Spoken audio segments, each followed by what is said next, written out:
guys, welcome back to Clownfish TV. This is Neon. I'm here with Geeky Sparkles. Hello. And special guest star, Aaron Sparrow. Oh, guest star!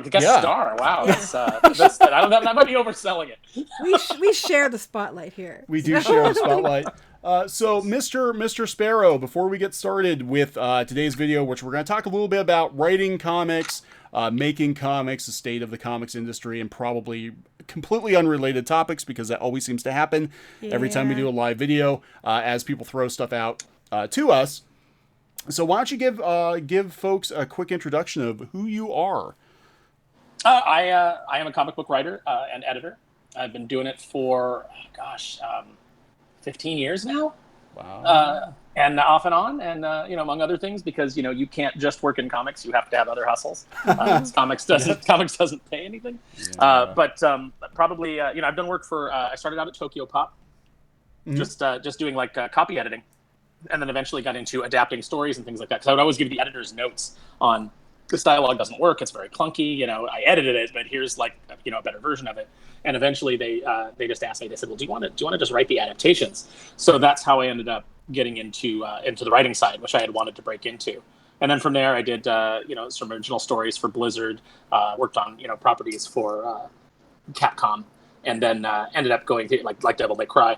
And then just through serendipity, ended up at Boom when they had the Disney license, and was able to launch Darkwing Duck, which I had been thinking about since the show ended, and just never thought I would end up in a position to ever do anything with it. But I had my fanfic in my head, and as Frank Angonas on DuckTales tweeted at me once when I was talking about that, he said, "At the end of the day, aren't we all just trying to get giant corporations to recognize our fanfic?"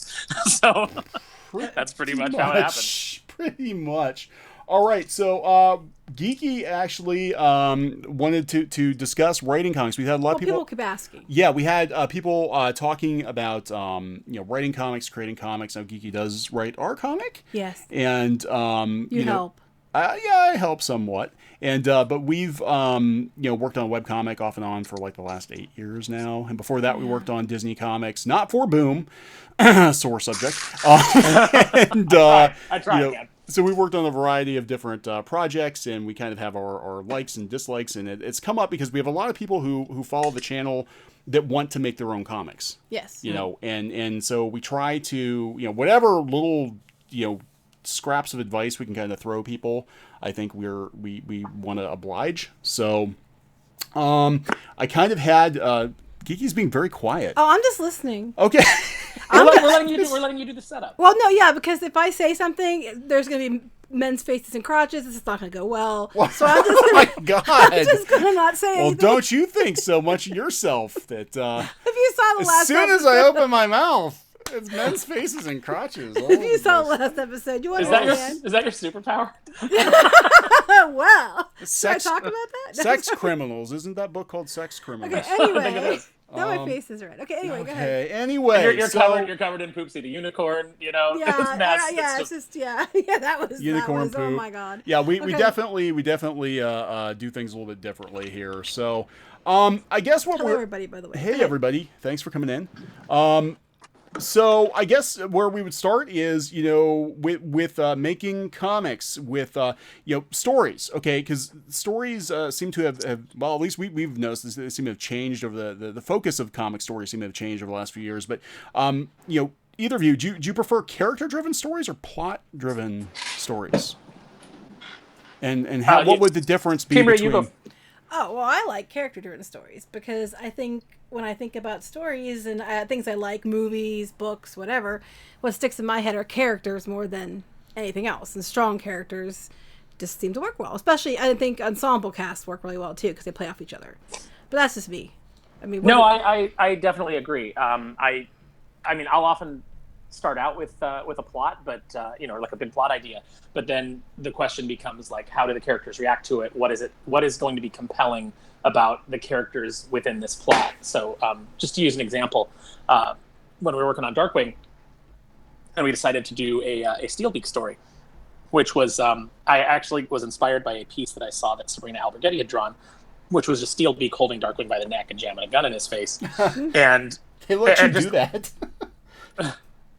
So when I saw that, I kind of had this idea. I was like, wow, I really want to. I guess maybe it did start character wise because I was like, I want to pair up Darkwing and Steelbeak because it occurred to me right then that Steelbeak is kind of like Darkwing just on the other side of the law. He's got everything that Darkwing wishes he had. He's got the gadgets. He's got cool outfits. People respect him. He's he's feared. All the things that like Darkwing wants out of his career. So I was like, how do I team these two characters up? And working in the Boom office, they had a book called Cthulhu Tales because, obviously nobody owns the rights to Cthulhu. It's a public domain property, so you can just publish whatever you want.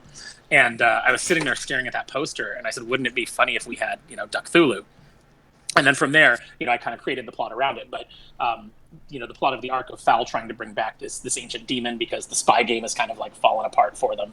And, they're kind of getting back to their roots where, there was a wing that was more cult-based, which I'm surprised Disney actually let us do because at the time there was still kind of like a taboo thing about doing anything with witchcraft or the occult. Yeah.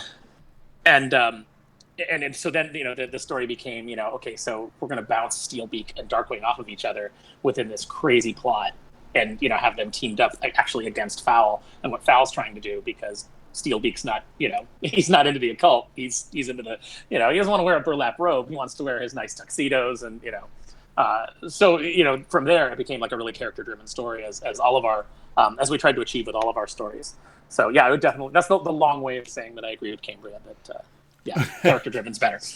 Yeah, I think too. Like when you think back on things that you like, movies and things. Sometimes if it has really great effects or something, you'll remember that. But for most time, what sticks with you is like what this character said or how these characters acted together. Or you might remember, that had that cool scene, but you could take all that stuff away, and if the characters are still good, it's still interesting. Yeah, when I think of Star Wars, like the original trilogy, obviously there's big set piece moments that were amazing, but the moments that we all quote and we all seem to talk about are the the moments like between Luke and the Emperor, or the moments between Han Solo and Princess Leia. It's the characters that you are attached to, not the overall plot or universe. Yeah. What are you gonna say, Tom? No, I was gonna say it's interesting how people get attached to the characters because even you look at we talk a lot about different '80s shows here because we're old. Sure, but you look at like when I was a kid, my generation, we were completely gutted when they killed Optimus Prime. Oh, that was whacked. Like nobody expected kids to become attached to a truck toy, and that's no one expected kids to have feelings. No, they didn't. They're But supposed to sit there and be quiet. the thing is, they built him up, and I talked with a friend of mine once, and we basically, came to the conclusion that Optimus Prime was like a father figure to a lot of kids, especially because you had like the latchkey generation, and he was a hero. He was like a John Wayne. He was a very much probably the strongest like leader character I think of any of the 80s cartoon shows, and then they just like killed him off because they weren't making the toy anymore. And again, it was like, and then the show tanked after that because people tuned into it not to watch just robots beat the crap out of each other, but because they freaking loved Optimus Prime. It was crazy. I come home from school by myself and talk to my daddy, Optimus Prime, and tell him my problems. Hey, that is sad, but you know what? I honest to God, it's very true. I'm a teacher, I'm a mom, and I'm like, I'm freaking think smart. he was, because you look at Prime from the 80s cartoons, and even compared to He-Man was cool, right? But He-Man was like your brother or your he was like uncle. your brother on roids. But like Optimus Prime was like he was like the ultimate good guy. Like he was just a strong leader. He wouldn't even kill the Decepticons, right? But now he's like on the Bay movies, he's like ripping their heads off and crapping down the neck holes. It's horrible what they did to him. Well, we went from an Optimus Prime whose prevailing belief was freedom is the right of all sentient beings, to him hating human beings in like, I don't know, whichever one that first one was. The first with one, Mark Wahlberg. he's like irritated. Oh, no, that one with Mark Wahlberg. Oh yeah, he hated everybody since the beginning. He's just a cranky bastard in the movie. And then he's got that line at the end. It's one of the worst written speeches in movie history. But he goes on this meandering thing. It cracks me up. He says something about like when you look to the sky and you see a star, pretend it's my heart or it's my soul or something like that. And you're like, what is he talking God, about? I forgot about that. about that. Yeah, but like you look at again, the characters stick with it. Like when I was a kid, they weren't like toys; they were characters because the writers did such a good job of. Oh, Geeky's over here laughing. No, like, I'm sorry. All I have is a visual image of some little kid outside looking up and pointing to a star and going, "Look, it's Optimus! Oh, it's an airplane. Never mind." I'm sorry. I'm sorry. I'm easily it's entertained. Santa. I'm easily entertained. Sorry, go ahead. Oh I'm God, sorry. but yeah, it's just like so weird what we get attached to, and like if the characters are done right, you can believe a freaking truck toy, a toy commercial is real, and you actually have an emotional attachment to these characters, which is why I think everybody gets so upset about reboots or Star Wars or whatever, because there is such an emotional attachment to those characters and how those characters are treated. Which is a sign of a good writer. Right. I'm saying, I think all writers aspire to be like the writer who made people attach to their characters. Yeah, yeah. Well, I was at PowerCon yesterday, which is the big He-Man convention, and Tim Seeley was there because he's doing the new Masters of the Universe book, and he's a big He-Man geek.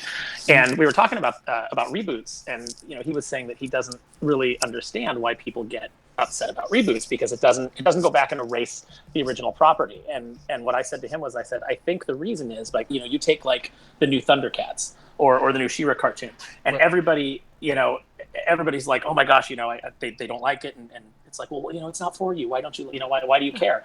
I think the reason that people care is because they want to see these properties returned. They want to see them done well, and they want to see them done in the way that they want to see them. And when something comes along that they think looks bad, they think to themselves, this is going to be a train wreck. It's going to fail, and then nobody's going to touch the property because the property is going to be radioactive for a certain period of time. It has happened. It's happened. And so I think that's why people. I mean, if you were doing a brand new Thundercats that was like what we all want, or a brand new He-Man that was what we all want, like the 2000X series definitely was. Oh God. So and at the same time that you were doing like this cutesy version, like Thundercats Roar or whatnot, I think that people would be less upset because they'd be like, oh, that's for the kids, and then here's what we want. But when it's the only thing that's going to be out there and people are terrified that it's going to fail, they think that it's just going to be like a scorched earth and no one's going to come back and touch their beloved property for a long time because executives will say, oh, well, obviously nobody wants that property. And it's like, no, we want it, but we want it done in a way that we want it. We don't want you to bastardize it or turn it into something that's, completely different, and that be the only thing that exists. Well, like with Voltron, I think they did it well, where it still pays, tribute to the old one. It's still very similar to the old one, but it's new and it's fun. And I think what people are worried about, like with She-Ra, for example, is that one, they're not. The focus isn't on She-Ra; it's on the new creator of She-Ra. And two, it's like they're making it very clear that they're not. They don't really care. It's more like an OC, like they're Dungeons and Dragons OC, than it is like staying true to the characters in somewhat. Yeah, but we don't know because we haven't seen anything. We haven't seen it, but anything. Just like, I mean, and again, that people worry because they want to know their characters are taken care of. It's kind of like, having a loved one get dementia. Like if they act totally different than what you're expecting and they act crazy, like it just ruins your memories of them being fun and pleasant to be around or whatever. And that's not. Well, that's one heck of a. Well, no, I'm just you're not wrong. I'm saying like they were about you still got the original. Sad. No, it did get sad. Okay, that was very poor wording. Okay, beyond depressing us. It was no, but what I'm saying is like your memories can be tainted by present. Your feelings can be tainted by. Exactly, and especially when you have writers or creators that obviously. At least how it comes across publicly in interviews or whatever, they don't care as much about those characters as the fans do, where it's just a thing that they're doing, they're collecting the check and whatever. And I think anytime you have an existing fan base, like you got to realize these characters mean something to somebody somewhere. And, you got to take good care of grandma, even if she's going to hit you in the face with a frying pan, because the fans will absolutely turn on you. And then, then the property will become, toxic and radioactive. Anyway, so that was just me. Okay, so, what else do I have here? Okay, so why do you think popular stories succeed and why do some stories we kind of already talked about that. Fail? Okay, so I honestly think why some succeed and some fail is this connection with the audience. Right. I mean, if you're going to connect with the audience, you're going to clearly do better than some story that people find boring and have no connection whatsoever. you have to take me on you have to take me on a ride as a viewer or as a reader. Like, there has to be something compelling about the characters that I identify with. And I'm not talking about like surface traits, like, hey, there's a bald bearded guy. He's like me. Like, I don't, that doesn't do anything for me. I mean, maybe it does for some people, and especially people that, are underrepresented, but, or feel that they've been underrepresented. But, I need a compelling character that has flaws, that gets in their own way. These are kind of the things that go along with these heroic myths. And there has to be an adventure that I find compelling and that I'm interested in. I don't want to read, when I pick up a comic book, I don't want to read a slice of life book about two characters sitting in a cafe talking about their love lives. I mean, obviously that's something that can be in a book, but it needs to be broader than that. And I feel like a lot of comics right now have writers that are very young. They don't have a lot of life experiences, and so the only things that they have to draw off of are either things that they've already read, and they read YA novels, which have a lot of slice of life stuff in it, and they just kind of recreate that, or they're drawing from their own life. And comics used to be written by people who were older and who had been through some things, and they they took a trip across the country, and they had loved and they had lost. Maybe they'd gone to war. There was all these different experiences that they could draw from. And I think now we're kind of just seeing a culture of young people that haven't really experienced anything, and they're just regurgitating the pop culture that they've consumed. And it's like making a copy of a copy of a copy. It's starting to degrade. And sadly, I sometimes wonder if we've kind of seen our last generation of truly great storytellers. Sorry, the copy of a copy. All I kept thinking is, I like pizza, Steve. But Publicity. Yeah, I love that movie. But like you were saying, that's a weird thing too. Is it's with webcomics, because we come from webcomics. A lot of people would talk about, oh, my story is this genre, that genre for a certain niche audience. And I think you can niche yourself, like you said, if you're staying with just what which is like slice of life. It can get boring. That's why I think a lot of stories need to cross over multiple things and not just be so focused on one thing. Because it might be interesting to you, doesn't mean it's interesting to everyone. And I think people relate to what people love stories they can relate to, and I think if you need to make that connection. Yeah, I think that the main thing that you have to remember, especially in comics right now, is you're going after an audience that you feel is underrepresented or that hasn't really had a voice in the industry, and that's fantastic. More power to you. I think that we should have stories like that, but you have to recognize that the entire industry has to be healthy, and to do that, you have to appeal to a mainstream audience overall. Yes. You can have those niche books. You can do your Iceman, which is just all about him being gay and dealing with that. You can have those books, but if you don't have a healthy industry overall, the people that don't want to read that book, the people that didn't ask for that book aren't going to read it. So now you're appealing to, you're trying to get to a very niche audience in an audience that is already very niche. And then you're like, why didn't the book sell? Why didn't we, why didn't we get enough to sustain it? It's because you went after an audience, a small audience that exists within a small audience already. Right. Yeah, let me answer a question here. I'm going to jump in here, Aaron, real quick. Sebastian James, I have a whole bunch of characters I created over a few years ago that I always wanted to make into comics or books. I just never tried because I suck at making stories. I don't think anybody really sucks at making stories. I think everybody's got stories to tell. And if you've never actually tried making a story, how do you know you suck? Listen, I could go back and I could show you the first comics that I ever made, and they were me taking Garfield as the Caped Avenger and making him a legitimate superhero with actual real threatening comic book villains, and it was terrible. It was awful. I look back at it and I cringe, and I'm glad that that stuff is locked away and no one will ever see it, because this is why musicians never want you to hear their early work. Now you have to show it because you said it. No, okay. Yeah, right. I'd have to go dig it out. I don't even know where it is. It's probably in storage somewhere. But I think too, if you're not sure if you can do a story, you can always find someone to work with. I'm not saying go get, because a lot of times people get mad because they're like, oh, I want to work with somebody unpaid or things like that. I'm just saying if you have a friend or somebody who you think could, is pretty good at stories, maybe you could bounce ideas off your friends and then see, what they think, or maybe they can say, okay, I like where you're going with this, but maybe it would be better if you did this. And so you take some of your ideas and you have somebody else help you try to craft a story the first time, so you feel better about it, and then you can go from there. But there's nothing wrong with getting help because we work as a team. Yeah. I mean, there really isn't, and you really I stole need your idea and made it my story. So I think you really need to have people that you trust to bounce ideas off of that will be encouraging, but also be truthful. I think there's in any creative endeavor, I think you run into, especially now, it seems like there's thinner skins. This generation of creators have thinner skins.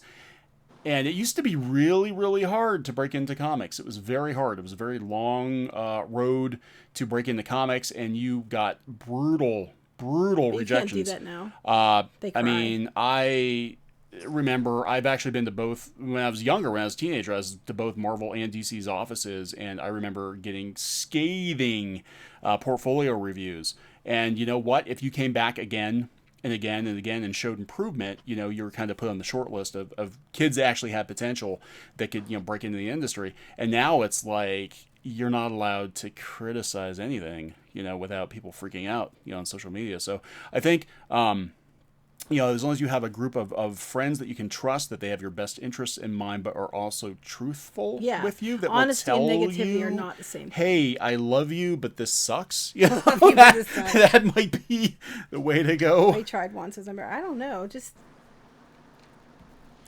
Well, you have to get used to the rejection too, because you're going to get it. You're going to get it a lot, and you have to develop that thick skin. And most people in the industry that are giving you advice or giving you feedback, even if it's harsh, they're not trying to destroy you or break you down. They're trying to toughen you up and make you better. Yeah. I think everybody benefits from editorial oversight. I mean, I know that I do. I need people to read my book and to give me feedback and to make sure that I haven't missed any, plot holes or anything like that, because you get too close to the work. So, it's beneficial to have people read your stuff and to make you better. And like they say, it takes 10,000 hours to get really good at anything. Mm-hmm. So if you feel like your stories are bad now, just my advice to you is just to keep writing. Yeah. Keep writing, you'll get better. Because if you don't try at all, you're never going to improve, because you're never going to try. And I mean, and sometimes you fail and it sucks. But one thing, I think failure is like the best thing ever, because you learn from that, and you might not have succeeded that time, but you might succeed 10 times from now. But you have to at least try, or you're not going to get anywhere. So. Yeah, I mean. Yeah, your failures become the ladder that you climb to your success. It's like stepping on the dead bodies to get out of the hole. Oh God. Oh wait, I wasn't supposed to mention that. Sorry. Oh, well, that's one way of putting it. So yeah, I mean, that's just one thing I've noticed with just creators in general today. Like I don't, and this is a personal opinion. This is like old man grousing or whatever, but like I just.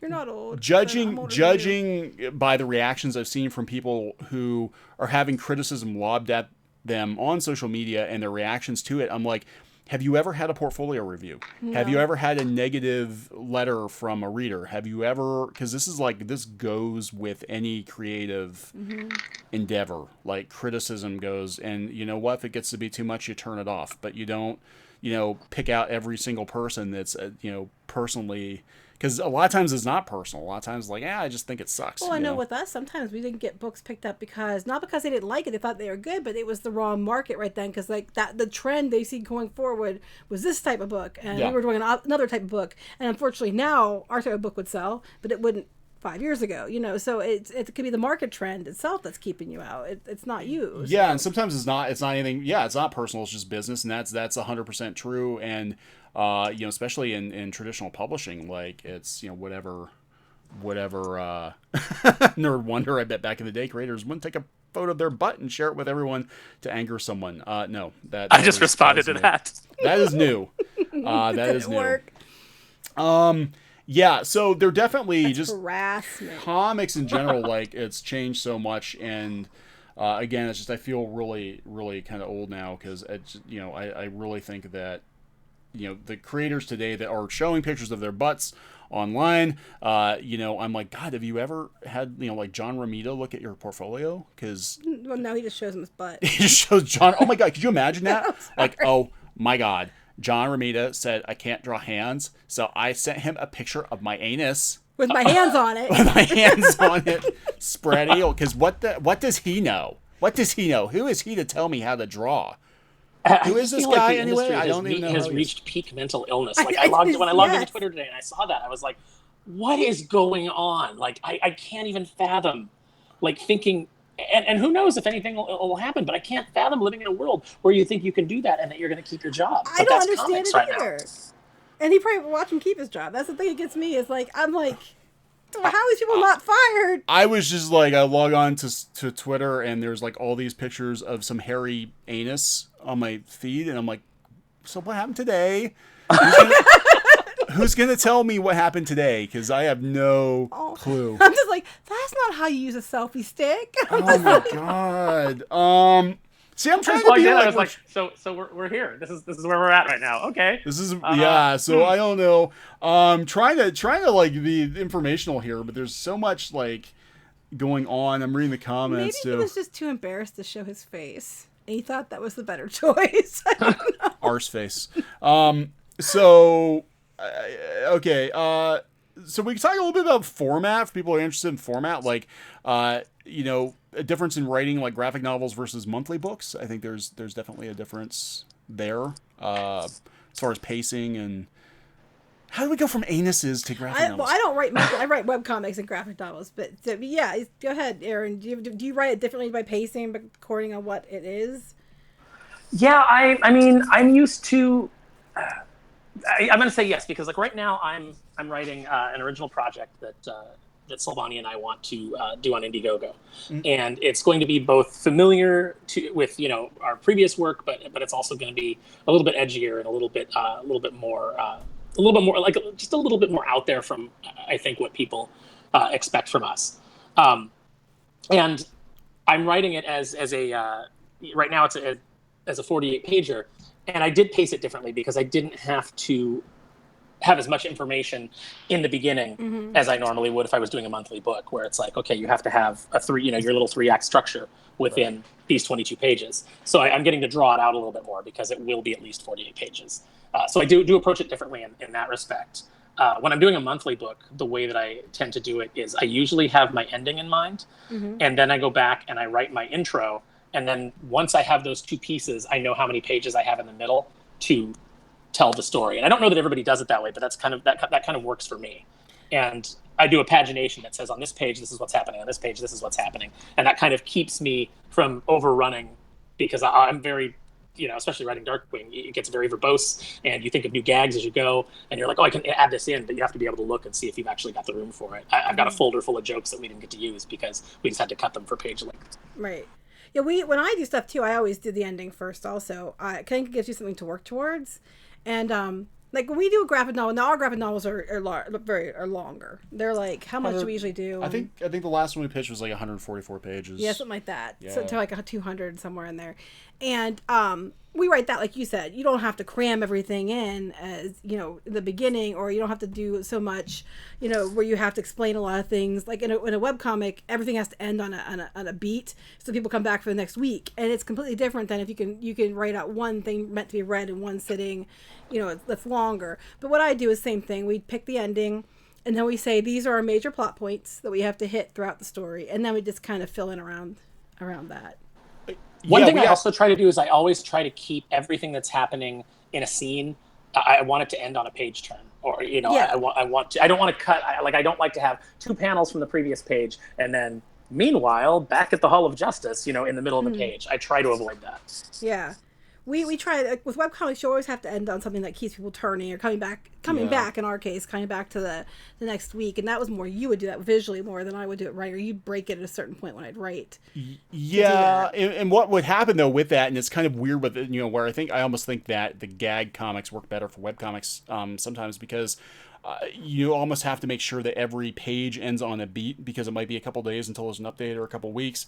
And when you read it as a book, a lot of times it just seems very, like a gag, a page. Like you don't have any, decompressed storytelling. You don't have, here's a page, just an establishing shot, because that would be boring for webcomics readers. It's nice when you have establishing shots. Yeah. So that was always kind of frustrating with doing our comic as a webcomic first. I think sometimes the pacing suffered because we had to make sure people would come back. Right. Does that make sense? Yeah, and then we did the graphic novel we did, which we have to actually finish that.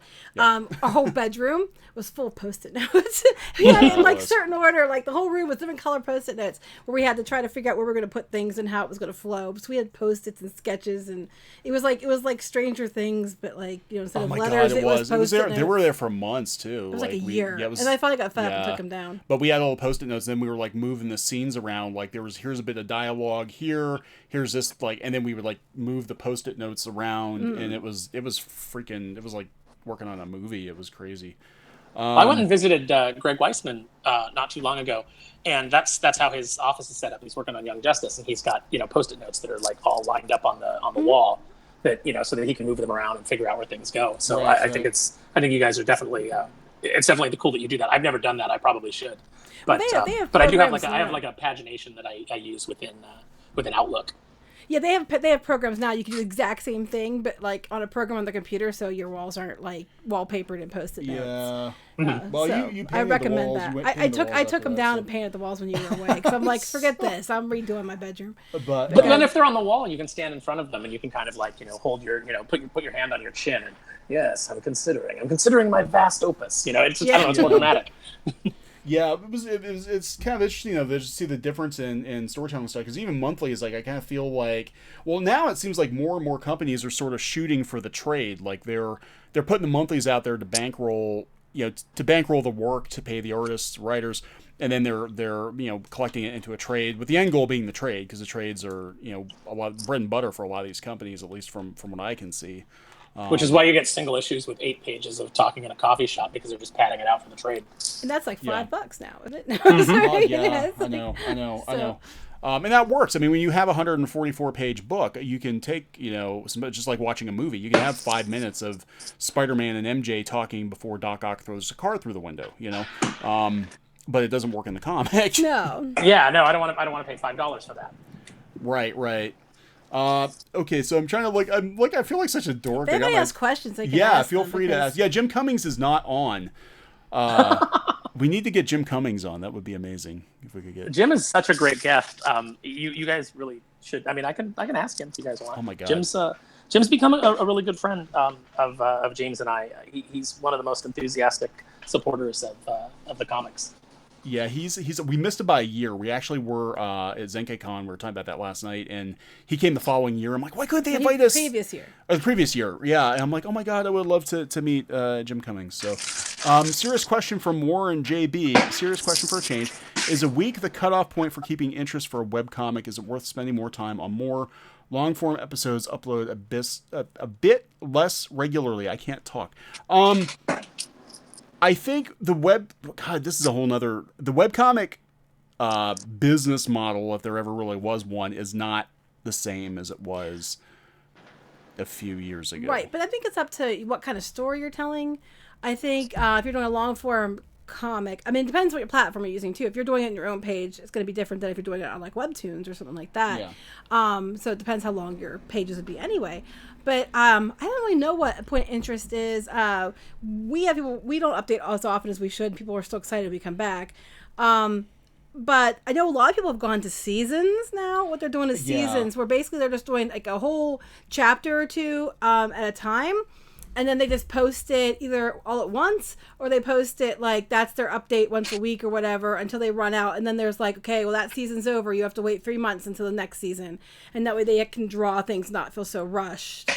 But I know that's a new thing that they're doing. Yeah, I think it depends on what your end goal is. I mean, before, with webcomics anyway, people were just kind of like just cranking out work to keep the page views coming in, to keep the ad revenue rolling in. And they were just cranking out updates as fast as they could. And I think now everybody's kind of looking at... the ad revenue's gone. Yeah, the ad revenue's basically gone at this point. I mean, if you're thinking about going into webcomics to make ad money, it's not going to happen. But personal experience. We used to actually make really good money off the advertising, and then it just like dropped off a cliff. So now people are shooting for the graphic novel, for the print edition. Right. So, you know, really your webcomic, for most people now, are basically, it's going to be an advertisement for the book. Right. So you might want to think about dropping bigger chunks at a time to keep people interested. Because like I said, when we were just trying to get pages done to get ad revenue, just cranking pages out, the work did suffer. I mean, there are places I can tell you, like even with our comic, I'm like, oh God, I never would have done, but we had to do it to try to keep the page rate up, you know, or I just cut a lot of corners just to, you know, crank something out to keep the update schedule. Okay. Aaron's fixing himself a drink, I think. No, I dropped out for a split second because I'm calling in on my phone and I got a call and it just blanked you guys out. That's fine. And then I was trying to figure out how to get rid of the call. Oh, sorry. So it took me a second to get back. What's your thought on Alita Battle Angel movie? I don't know. I think the big eyes are creepy. They really bug me. I can't get past big eyes. I'm sorry. I just can't. It looks like when you see those videos on Facebook of like the Japanese ladies doing the, you know, dressing up like an anime character. Yeah. Oh, with the white eyeliner. Right, where they're like taping their lashes face like and, an inch below their eyes. Right, and the fake noses and all that. That's what it reminds me of. It just looks very, very. I don't know if. I mean, it was disconcerting in the trailer, but I'm not sure if I can sit through a 2-hour movie. I don't know if I can looking either. at her with those huge eyes, you know. Maybe it just becomes normal if you watch enough of the movie. Like you get 15 minutes in and then you're like, you just accept it. Maybe I feel like maybe that's what I'll try to do. But no, to me it just looked like a really lazy Star Trek alien, like in that first the first reboot movie where you know. Yeah. And it's like she just turns and all they did was make her eyes really big and like that's an alien. Yeah, well, I guess it's better than yet another funny nose, because that was like a big thing for a while. They would just like let's put a ridge on their nose, and that's a new species, you know. Yeah. There's your Bajorans right there. They just have a wrinkly nose. Oh, thank you, James. You don't have to give us money, but thank you. My question is, what factors make manga such as One Piece or One Punch more successful than Western comics? Because they're good. And more people read them. I mean, I think that's a huge manga in Japan is, and you know, Aaron can jump in here too because he worked for Tokyo Pop, but manga is massive in Japan. Like everybody reads comics. They read manga. I think it's Asia in general too. Yeah. And what do you think, Aaron? I mean, I think that's true. I also think that you're getting hundreds of pages for $10 basically US. I don't know what that translates to in yen, but you're just getting more value, compared to $5 here for a bunch of pages that, were so rushed out that the artist had to just trace a bunch of 3D models. And, it's just, I don't know. There's a care and there's a reverence for the art form that exists in Japan amongst the mangaka that I don't think that you always get here in the United States, and monthly comics is obviously a much tighter grind. Well, I think too, like when you have these, a lot of times. Well, go ahead. So what you're saying. Oh no, I was gonna thank you, Warren JB, so much. You'd not have to give us money. I was gonna say no. Give. I'll take all the super chats then because I need to buy a microphone. I was gonna say, like a lot of times too, like on these things, it's like the same person working on all these stories throughout. They go through it's like one creator and their team working on the same thing. Where Western comics are constantly changing up. Writers are constantly changing up, artists are constantly changing up, we're going to have these limited this and this, and hey, we're going to go do these special one-offs and everything else. I think that kind of stuff, you know what I'm saying? I think it can throw people off. Yeah, I think, because I look at the runs I read, that I have the most fondness for as a kid, and I look at John Byrne and Chris Claremont on X-Men, and they were on that book for a long time. Like I never knew, as a kid, I never really knew any other creative team unless they'd have somebody come in and do a filler issue or something. I'd be like, wait, this doesn't look right, and yeah, there's that consistency I think there, and we don't have that in America. Like every creative team that comes into a comic now wants to reboot it in their own image. It's a constant, and the characters aren't even consistent and then anymore. they're putting messages in it that weren't supposed to be part of the character. Yeah, and I think that's part of the reason too. I think that one of the big failures of the American comics market right now is, and nobody ever really likes to admit this, but I've been saying this back since I worked in a comic book store in the 90s, which is the health of Marvel is the health of the entire industry. Yeah, that's what if Marvel is doing well, everybody does well. And right now, Marvel is doing terribly. They're still financially profitable because they're just squeezing more and more money out of these smaller and smaller base by charging more, by having all these, variant cover schemes, and by really, in my opinion, abusing the retailer. I think that, we need to get back to, here's another big problem I think that Marvel has. I don't know if the editors are just inexperienced, or it's probably or overworked. It's probably a mixture of both.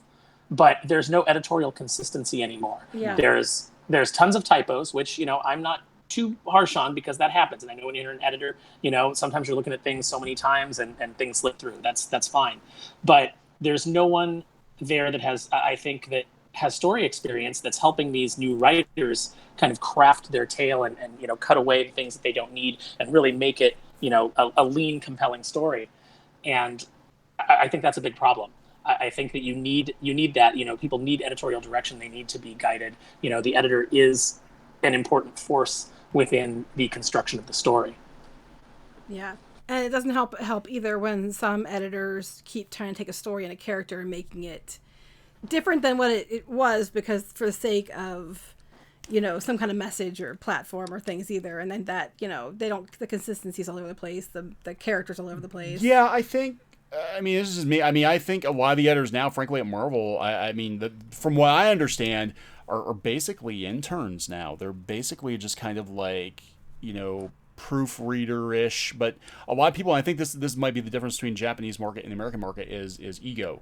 I think You're gonna lose that if you don't. Oh, imagine a Darkwing Duck and Gravity Falls Ducktective had a crossover. That would be fun, that would be actually pretty cool. I love Gravity Falls. I'd be up for that. They'd never let me do it. I mean, here's really the thing with comics is that, you know, the DuckTales show that's on right now, it is getting to do all of these like crazy crossover things and these nods and these Easter eggs that James and I really want to do in the comics, but we didn't have the power to. And the people in publishing, you know, are essentially they have a book of rules, and you can't deviate from those rules because they don't want to lose their job, and they're afraid that, you know, someone above them would see it and go, "Oh my gosh, what did you let them do?" And then they're going to lose their job. So you never really kind of get to swing for the fences the way that you want to. So, you know, we had all kinds of crossover ideas. We wanted to bring the Mighty Ducks into the Darkwing universe. We wanted to do more DuckTales crossovers. We wanted to have Mickey show up in a story. You know, we had all these like big ideas that were like, hey, let's do this really crazy stuff and maybe try to get some media attention outside of the comic book industry, but which is absolutely terrible at marketing anything. Yes, that's true. And you know, you can't do it because you just don't have that level of freedom with those characters. You know, they're being very generous and letting you play in that sandbox. Whereas, you know, when you're working on a show, you know, obviously, you know, Frank and Matt and the DuckTales team, you know, the writing team, everybody's getting to do like some really, really fun, irreverent stuff that is going to pay off. It's going to pay off down the line. Just because they have so much more freedom. So yeah, as much as I'd love to do like a Darkwing Gravity Falls crossover, I don't think it could ever be done in comics. Yeah. Well, Disney especially, because the way the comic license is, as I have understood it from, you know, people I've talked to, is that it's basically like piecemealed for Disney, where it's like you might get the, you know, specific Disney afternoon characters, but you don't have the rights to like the Fab Five, or vice versa. They have the Fab Five, which, you know, if you have Donald Duck, you get like classic Scrooge, but you can't go into DuckTales territory, and it's pretty convoluted. I mean, that's my understanding anyway. We had it when I was at Boom. We had the ability to use like the Disney afternoon characters, so we couldn't use like Fab Five Goofy, but we could use Goof Troop Goofy. Right. So, you know, it's really interesting how those things, you know, how those things kind of get worked out. We couldn't use Chip and Dale in the sense, you know, but we could use the Rescue Rangers. Yeah, which is how Gadget showed up in an issue of Darkwing. Yeah, because they had, like, I know with Scrooge, like, they could use Launchpad, I guess, in the traditional Scrooge comics, because they actually introduced him in the standard comics at some point, but you couldn't use like Webigale or any, you know, it was weird. It was just very, very weird. So, okay, I'm looking for questions here. Darkwing Duck, Tailspin, or Mighty Ducks reboot? Well, Tailspin, aren't they bringing Don Cornage was in DuckTales? I mean, I don't. You know, there's not much that I can say about you know, what they're currently doing at Disney TV Animation, but you know, DuckTales has been really successful for them, and they've definitely seeded in all those properties within the DuckTales universe. So you know, I kind of view it as potentially the Iron Man of you know, what became to the cinematic universe of Marvel. You know, DuckTales could conceivably be that to the rest of the Disney afternoon, which would be cool. That'd be very, very cool. Okay, Animaniacs getting a reboot for 2020. I've heard about that. I heard I heard they were Netflix or something. Yeah, I'm pretty sure it's Netflix. I heard that none of the original writers were invited to return. I don't know. Well, that doesn't surprise me. Yeah, I don't have a good feel. I mean, anytime you reboot something and you don't at least try to consult with the originators of the property, I'm kind of like really leery about, because I'm like, either you know, want to go in a completely different direction, or you just don't care, what they have to say, which either scenario is not good, What else? Well, their questions are Okay. on there. Okay, so I mean, we're gonna get these like kind of like educational questions out of the way. We'll just talk Educational about like questions. whatever. Because people were asking, and they were asking more about writing comics, breaking. Yeah, in, ask us about the technical side. Ask us about the creative side. Whatever it is that Yeah. you guys want to know about working for these companies. Let us know. Happy to tell you. breaking into comics as a writer in 2018. How is that different than in the past? Tweet continuously about how much you hate Trump. All right. Send pictures of your butt to people you don't Put like, pictures of your butt online, and then whine insult about how them- you're harassed. insult the fans, and pretty soon you'll have a #1 at Marvel. Pretty much. I don't work in comics, so I can't answer that question. I can tell you how to pitch things to like publishers. But Yeah, I I mean, don't we work were doing a lot of graphic novel pitching and stuff like that, and really, I mean, it's so weird to see how things have changed, because when I first started wanted to break into comics, it was basically you just worked on a portfolio, you worked on sample scripts, you worked on sample art pages, you took them to conventions, you might make a visit to the company offices, and you'd get feedback, and this process would go on for like 2, 3, 4, 5 years until you finally got a break, and then they would give you something small to Right. see if you were going to work out, and you'd work your way up. Well, now a the lot of ladder. times, don't they come to you anymore? Like, if you have a lot of people following you on Tumblr or Twitter, then they come to you and say, hey, you want to do this, whether you're qualified or not? Yeah, I mean, whether or You know not what to you've say. ever had any interest in doing comics or pulling people in from outside of comics that have, I mean, as far as I can tell, like no actual writing skill. They have no interest in comics. It's just like a gimmick No, it's like a stepping stone to getting to your to getting into animation. something else. Yeah, Because pretty you much. could work on a couple small things, and suddenly you're a showrunner. So And that's where I think a lot of people are getting upset, because they're like, wait, we had to wait in line. We had to go through the traditional, grind to get, because it's very hard to break into comics. I mean, it used to be very, very hard. Even when comics were very healthy, it was very hard to break in, because a lot of people wanted to get into comics because the money was good. Well, and it's their dream. Their dream is to tell stories and to work on these giant properties that they were excited about. And it wasn't an industry where you did something and then you just got handed a book because you matched a certain demographic, and you had Right. like a lot of Twitter followers, look like a which, by the character. way, has not translated into big sales on any book yet. CM Punk has over 2 million Twitter followers, and he wrote Drax the Destroyer, and nobody bought that book. So and we haven't seen it work out for anybody that they've hired. No YA writer who has this huge audience has come over and brought that audience with them. I know. I hold out hope that we may get a YA writer who's just really good, tells some really good stories, and the book takes off. But it's going to be based on the merit of the work that they turn in and how it connects with the fans. It's really easy to get 2 million Twitter followers, whether it's true or not. Yeah. I mean, whether they're real or not. So, I mean, anybody can fake numbers, and I think that we saw this before too. When we were wanting to pitch some things, they would ask you, well, how many Twitter followers do you have and how many people do you follow? Like, it mattered. And that was one of the things they'd look at. And I'm like, well, how many followers I have has nothing to do with how well I can write a story. How many Twitter followers you have has nothing to do as to whether or not those Twitter followers are actually going to purchase your book. Because you can have, even if they are legitimate, you can have 100,000 legitimate Twitter followers that have zero interest in buying comic books. They might like your funny dog story, right? or They're following you for your politics, or they whatever reason they think you're the it person to follow. Oh, thank you, Everett Todd. Thank you so much. How much does it cost to print comic books now? A lot. We got a story about that. Yeah, we have. It depends on what you're printing. If you're printing floppy books, I mean, it depends on where you go. If you're going to do print on demand, or you're going to do offset printing.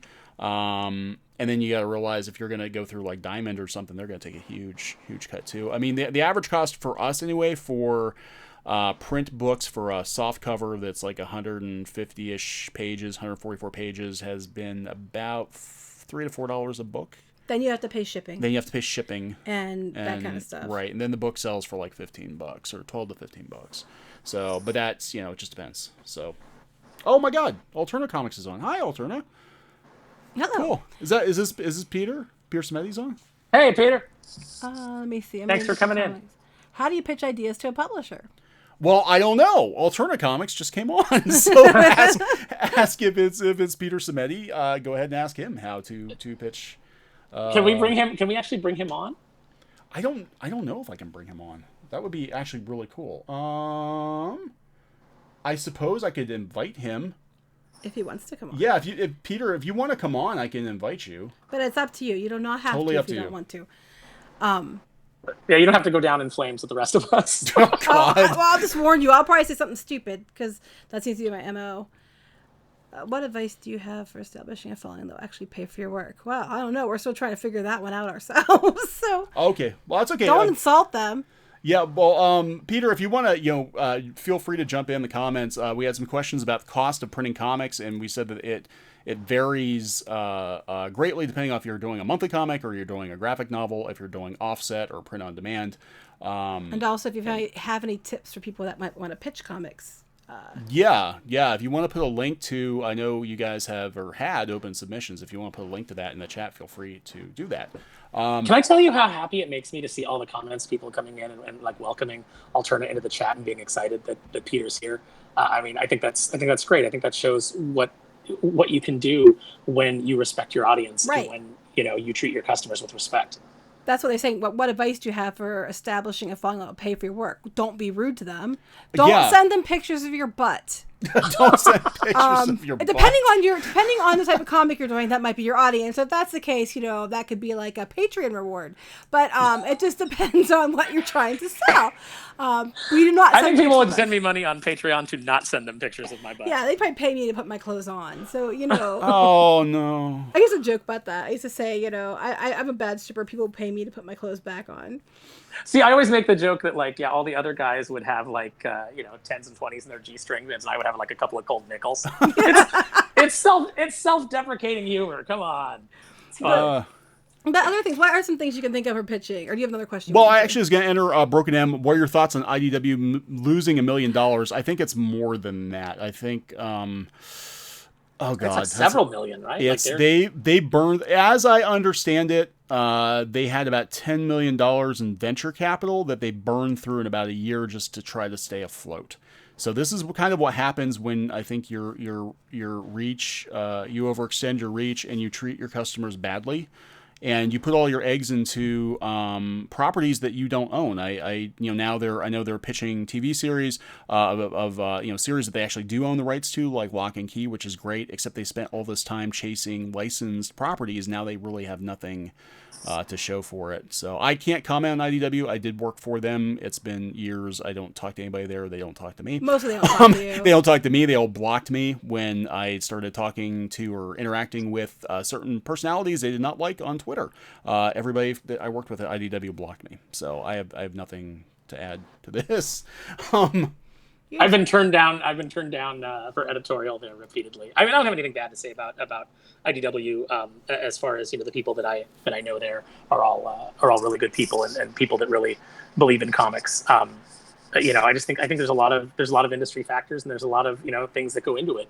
Like I said, when Marvel's in a downturn, people don't necessarily go to the comic book store to pick up that IDW book. They go for a Marvel or DC book and then they pick up IDW while they're there. Mm-hmm. And I think that Marvel chasing people off and just people getting kind of like fed up and tired of going in and paying money to people that insult them.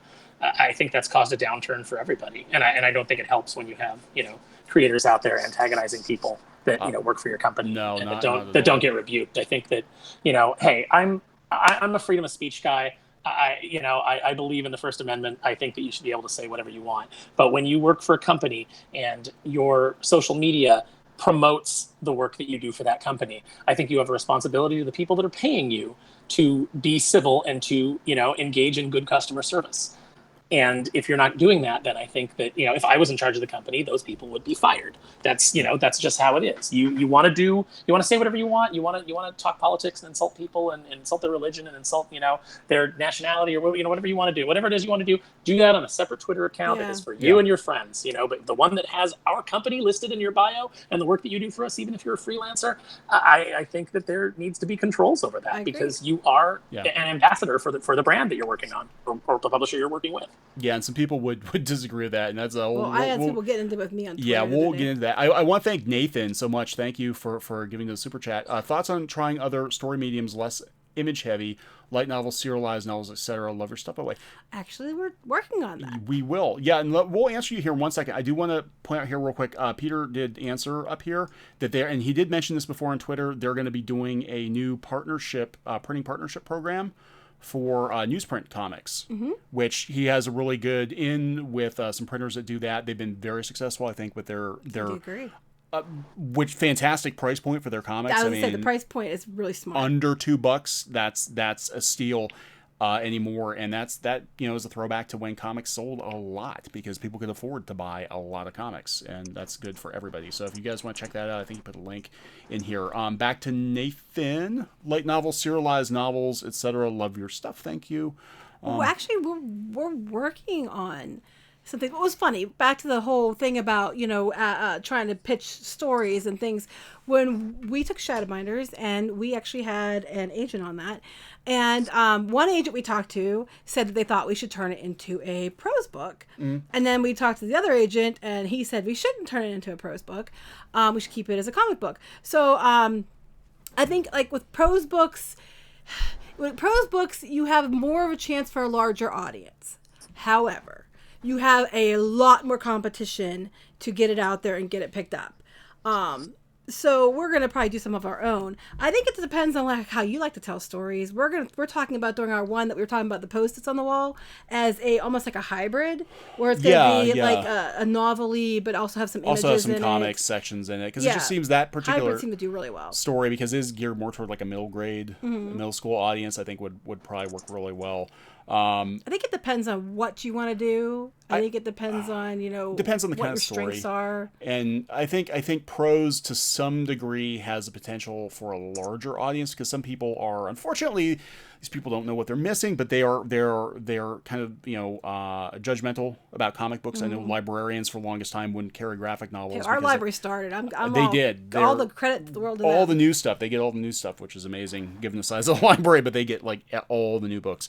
But yeah, I mean, prose you might have because people just download something quick on Kindle. Not everybody is into comics, but they might take the story. If it's prose. So. What do you think, Aaron? Do you have anything to say about those kind of things? Did we lose you? Oh, Aaron, where'd you go? We chased him off. Aaron, you there? Yeah, I'm here. I lost you for a second. Oh, that's okay. Oh, that's okay. We just want to know what you thought about different types of writing stories besides comics, like light novels and things like that. I'd love to. I can write prose. I've never done anything professionally, but I can do it. I'd love the opportunity to do that. Like writing a short story, I think would be a lot of fun. There's like a lot of ideas in my head that I don't know that would necessarily be right for comics, but writing prose is definitely something I'd like to take a crack at. And I think it's really interesting that you guys, you're just talking about doing the webcomic and having to have that beat within one page. I think the shortest story that I ever wrote was 8 pages, and that was for the Darkwing Duck reboot pitch. Like our original introduction of the Juggernaut was just a little 8-page story, a lot of which got worked into the issue where we actually introduced him. And that was extremely tough for me. It was extremely tough because, there's all these things I wanted to add in. And when you've got, your gag that spans out over several panels, you're like, oh, what do I cut? What do I have to trim it down? So I really respect the fact that you guys had to do things in one page, because I don't know that I'd be good at doing a 1-page gag. Well, a lot of times that how we work anyway is she basically writes the entire chapter out, but there are no actual page breaks. We work together. Yeah, you usually figure out where the beat ends, and sometimes I'll suggest some dialogue or whatever to end. Sometimes you don't read the script and put his own dialogue in there, and then somebody has to come storming up and slam a door and say, "What did you do?" That was a problem working on the webcomic where because we had this like self-imposed deadline because we're like, got to get new pages up to get that ad revenue. We got to get new pages up, even if it was gonna suffer. It was like people expect a new page every Monday, Wednesday, Friday, or whatever. So yeah, a lot of times we were working different shifts. Like I was working a day job and I'd be working on the comic pages at night. She'd be sleeping. And I'd make the wrong wrong thing, but then I'm like, I gotta get it done, put it up tonight. It's Wednesday. People are expecting a page, and we gotta get our ad revenue. And that's one of the huge downsides to webcomics is just that like feeling like you have to just crank out work, even if it's subpar, just to get it out the door to make sure that your ad revenue doesn't drop off. And I hated that part because I'm like, I know we can do so much better. But it was like, people expect it, so you gotta keep them happy.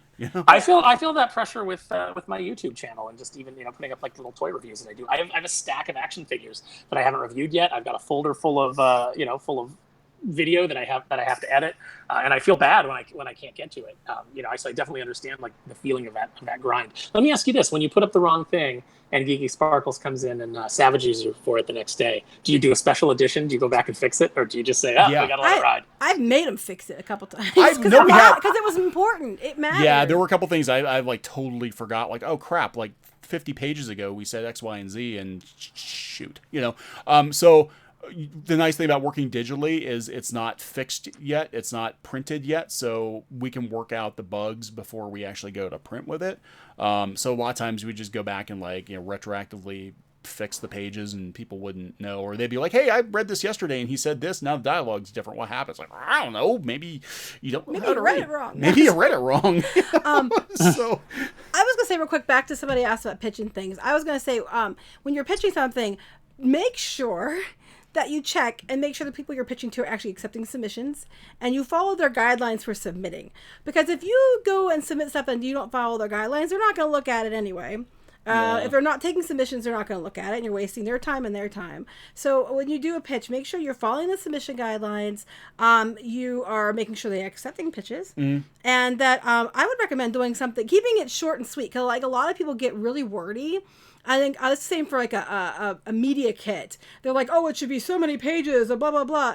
And as you were an editor, Neon, for newspapers and media, you would immediately not look at it if it was longer than a couple paragraphs long. Yeah, I mean, because we had, once upon a time, long ago, I used to be a newspaper editor, believe it or not, and I can't spell Save My Life, which is why we had proofreaders. But yeah, I would get pitches for story ideas, and I'm like, oh my God, this is the story. Like, I cannot, if it's more than like 2 paragraphs and you don't hook me in the first like 2 sentences, I'm out. Right, and a lot of agents we had that ran into too is like if you didn't get their attention right off, they wouldn't even read it. So even the subject line, like it's got to be like, here's exactly what I'm pitching you, yes or no, because you got to realize like a busy agent or a busy editor is getting hundreds. You're just a freaking dime a dozen. Like they're getting hundreds of pitches, sometimes daily, and if it doesn't jump out at them immediately, you're not getting seen. Okay. So anyway, I just want to add that. Sorry. Hey Neon, can you do Quackerjack next? Oh God, maybe, I don't know. That's my favorite villain. I was gonna put I am the tweet that got you shadow banned on here, but I didn't know. Oh, that would be amazing. Okay, you're gonna read. I am the call for professionalism that got you blacklisted from the industry. Let me see. Someone asked, what would it take to get a Darkwing comic back again? I believe that IDW has the rights. They're producing that Disney Afternoon comic that reprints a lot of the old Boom material. They're using a James Silvani cover from the DuckTales series from like 2010, 2011 on their first issue. So I believe that they have the publishing rights. I guess it would just. I know that Disney supports. Disney Publishing has told us more than once they support the comic coming back. They really enjoyed doing it with us. It just depends on whether or not IDW decides that they want to do it. So I guess tweet at IDW and say, we make mine Mallard. We want to make mine Mallard. That's great. Yeah, it depends on whether or not IDW can afford to print the comic. It's like I feel bad because I remember when IDW had like this mystique, like this prestige publisher, and what they're going through right now, it's really sad to see because they used to just everything they touched was gold. Yeah, And I know. It's like, God, what happened? What happened? Get that magic back, IDW. We want you to kick ass again. Come on. Yeah, it's so sad, so sad. Sideshow Kaz, I have a question. Do you work with, or have you thought of working with a website that has comics for the blind? I didn't even know this existed. I think it's called Comics Empower. I didn't even know this was a thing. I didn't either, but I think it's awesome. That's actually very cool. Alternative Comics, great advice on submissions. Thank you. Yeah. We just done it a lot. God, yeah, I know. By the way, for everybody in the chat, if you're not familiar with Alternate Comics, go and follow them on Twitter.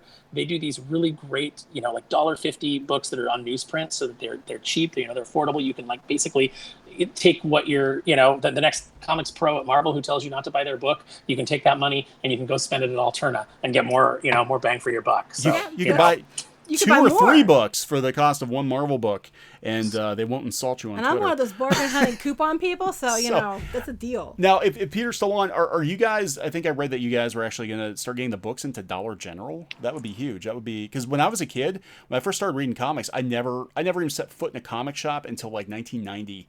All my comics came from drugstores, bookstores, Walden Books. That's where I bought all my comics, and I bought a lot of comics. Dollar General is a good idea anyway, because there's actually a meme going out there how they keep adding Dollar Generals on every street corner in America. So if you get a Dollar General, that's actually really smart, because they're popping up like flowers around us.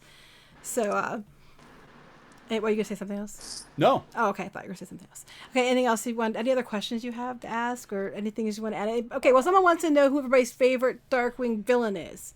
Who's your favorite Darkwing villain? Oh my God! Don't ask me that. It's Sophie's choice, basically, and you have to weigh so many options. Yeah, I know there's a lot. I really don't know either. Taurus Bulba. He is the most villainous, the most. He's an actual. You would pick the most villainous. No, he's an actual threat. He was an actual threat. And I was always kind of, as a kid, I was always confused by Negaduck, because we basically had a tale of 2 Negaducks, didn't we? We had 2 different versions of Negaduck, and one was more evil than the other. It was well, Tad Stone said that that it was all based on the golden age of comics, where you would have you'd have an issue come out, and Lois Lane is trying to figure out who Superman's secret identity is, and then the next issue that didn't connect to that one at all, she drives into a magic lake and she's got superpowers for an issue, and then the next issue doesn't reference that, and he said so that and they got to the cartoon and he liked the Negaduck character and he was like, bring that character back. And the writers were like, well, then every episode that we have him in, we have to use the Tron splitter to split him apart. And he's like, no, just bring a Negaduck in. Just bring a new Negaduck. It doesn't matter. They'll just roll with it. Yeah, and, it's it was kind of interesting because he had multiple origins in the series, and I just thought that was really cool because it was the old comics, they couldn't even keep the origins of the characters straight half the time. Continuity wasn't a big deal back in the 40s. It's just no, you always figured a new kid was coming in who'd never read anything previously, and and we didn't have the internet, so people weren't as pedantic about these things and about wanting to specifically nail things down. I wanted to have Tad do a 4-issue miniseries called The One True Origin of Darkwing Duck, where each issue was another new origin. And then, that's kind of funny. Yeah. Oh God, now it's device. Great time. They're rebooting everything. Everything gets a reboot. Everything. So you could you could have nothing but a series of Darkwing Duck #1 for a year, 12 #1s of Darkwing Duck, and just reboot it every freaking month. I think people would get tired of that. No, they wouldn't. That's the comic book industry now. They're used to it, huh? They're used to it. Yeah, Marvel, used to thank you, new Marvel, for #1. that brilliant marketing decision to just reboot Darkwing Duck every month. Hey, we've got a new letterer, guys, so we're starting over with a new #1. Rest of the creative team's the same. Story's not any different, but new letterer. So new letterer. So they wouldn't be able to all new, all different, again. Here's a question for you. What are the best places to share your comics and art in general?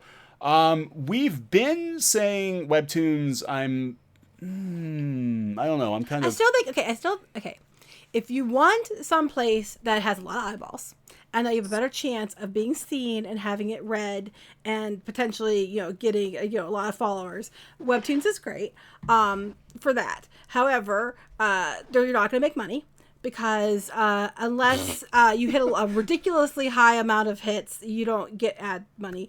And then used to be that it was merit based on who got to be the featured, the ones that were paid, they're paid comics, but now it's kind of, since they've got a person going out there and getting movie deals and all that for them, it's switched to all the people from comics who weren't, were the quote unquote people in comics, all have jumped to webtoons, and out of nowhere they suddenly think that webcomics is the best thing ever, and they suddenly want to be part of it because they're getting paid. Same people but the people who build it up didn't get paid. Yeah, same people who used to bust on webcomics as being amateur hour, the people now that are coming into webtoons. And after it was built up on now people, there's money, after right. it was built up on the amateur hour. We did a whole show on that, and it's kind not that I'm bitter or anything, but I'm just saying that webtoons is really good if you really want to get out there and be seen, and then you can spin that off if you get an audience there into other things that you want to do. I will tell you, when it comes to comics on the internet, people tend to stay where they find you. Like some people will have their own comic page, and some people will have like on Tapas or on Webtoons or something like that, Drunk Duck or one of those. And we found, and we've heard from a lot of other people, that our audiences stay like they don't jump from platform to platform. Whoever finds you on the webpage will stay on the webpage. Whoever finds you on Webtoons will most likely stay on Webtoons. So those are good places to put it. What else can you think of? I don't know if DeviantArt's really that big of a deal anymore. I mean, it for certain genres of art. I mean, it's really hard to say because it's there's so many places now to share your art. Tumblr kind of got started sharing art there, and then it became landmine filled.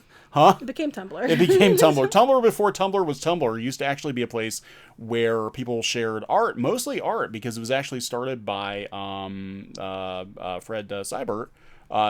Gave the initial investment money to the founder, who used to work for Frederator, so you had a lot of artists there, and then it just turned into something completely different. If anybody in the chat has any ideas of places to go and share your stuff, please share with everybody. Please share with. I do want to say that Alterna did say in the chat that because people were asking about where to find their books, they're sold in Books A Million and most Barnes and Noble stores, and then you can check alternacomics.com retailers /retailers to find a directory and list of shops and stores too. Oh, cool. Okay. I like BAM. BAM's good. Yeah, BAM is good. We need to. Yeah, like I said, when I was a kid, I used to buy all my comics came from mostly from Walden Books. So. I didn't mean it that way. Oh, Behance, yes. Hey, Mutant Honey Candle Squid. Okay, that's where men's faces belong.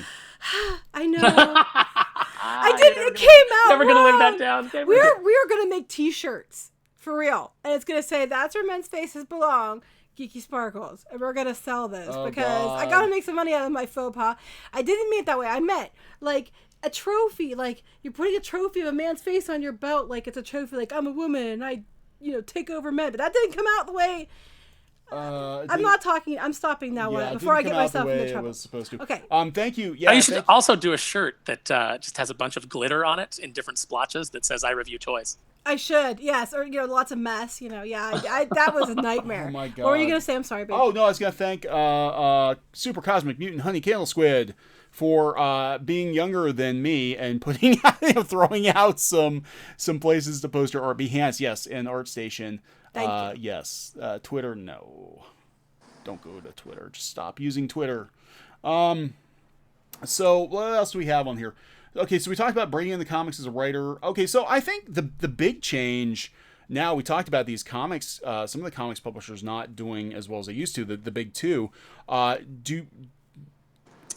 is everyone of the feeling that like really independent creators or creator-owned projects are really the way of the future now? Like, are we giving up on Spider-Man and Batman and Superman in favor of other projects, or I'm just throwing that out there? Go ahead, Aaron. I mean, it seems like independent. It seems like the Indiegogo campaigns are just doing better and better.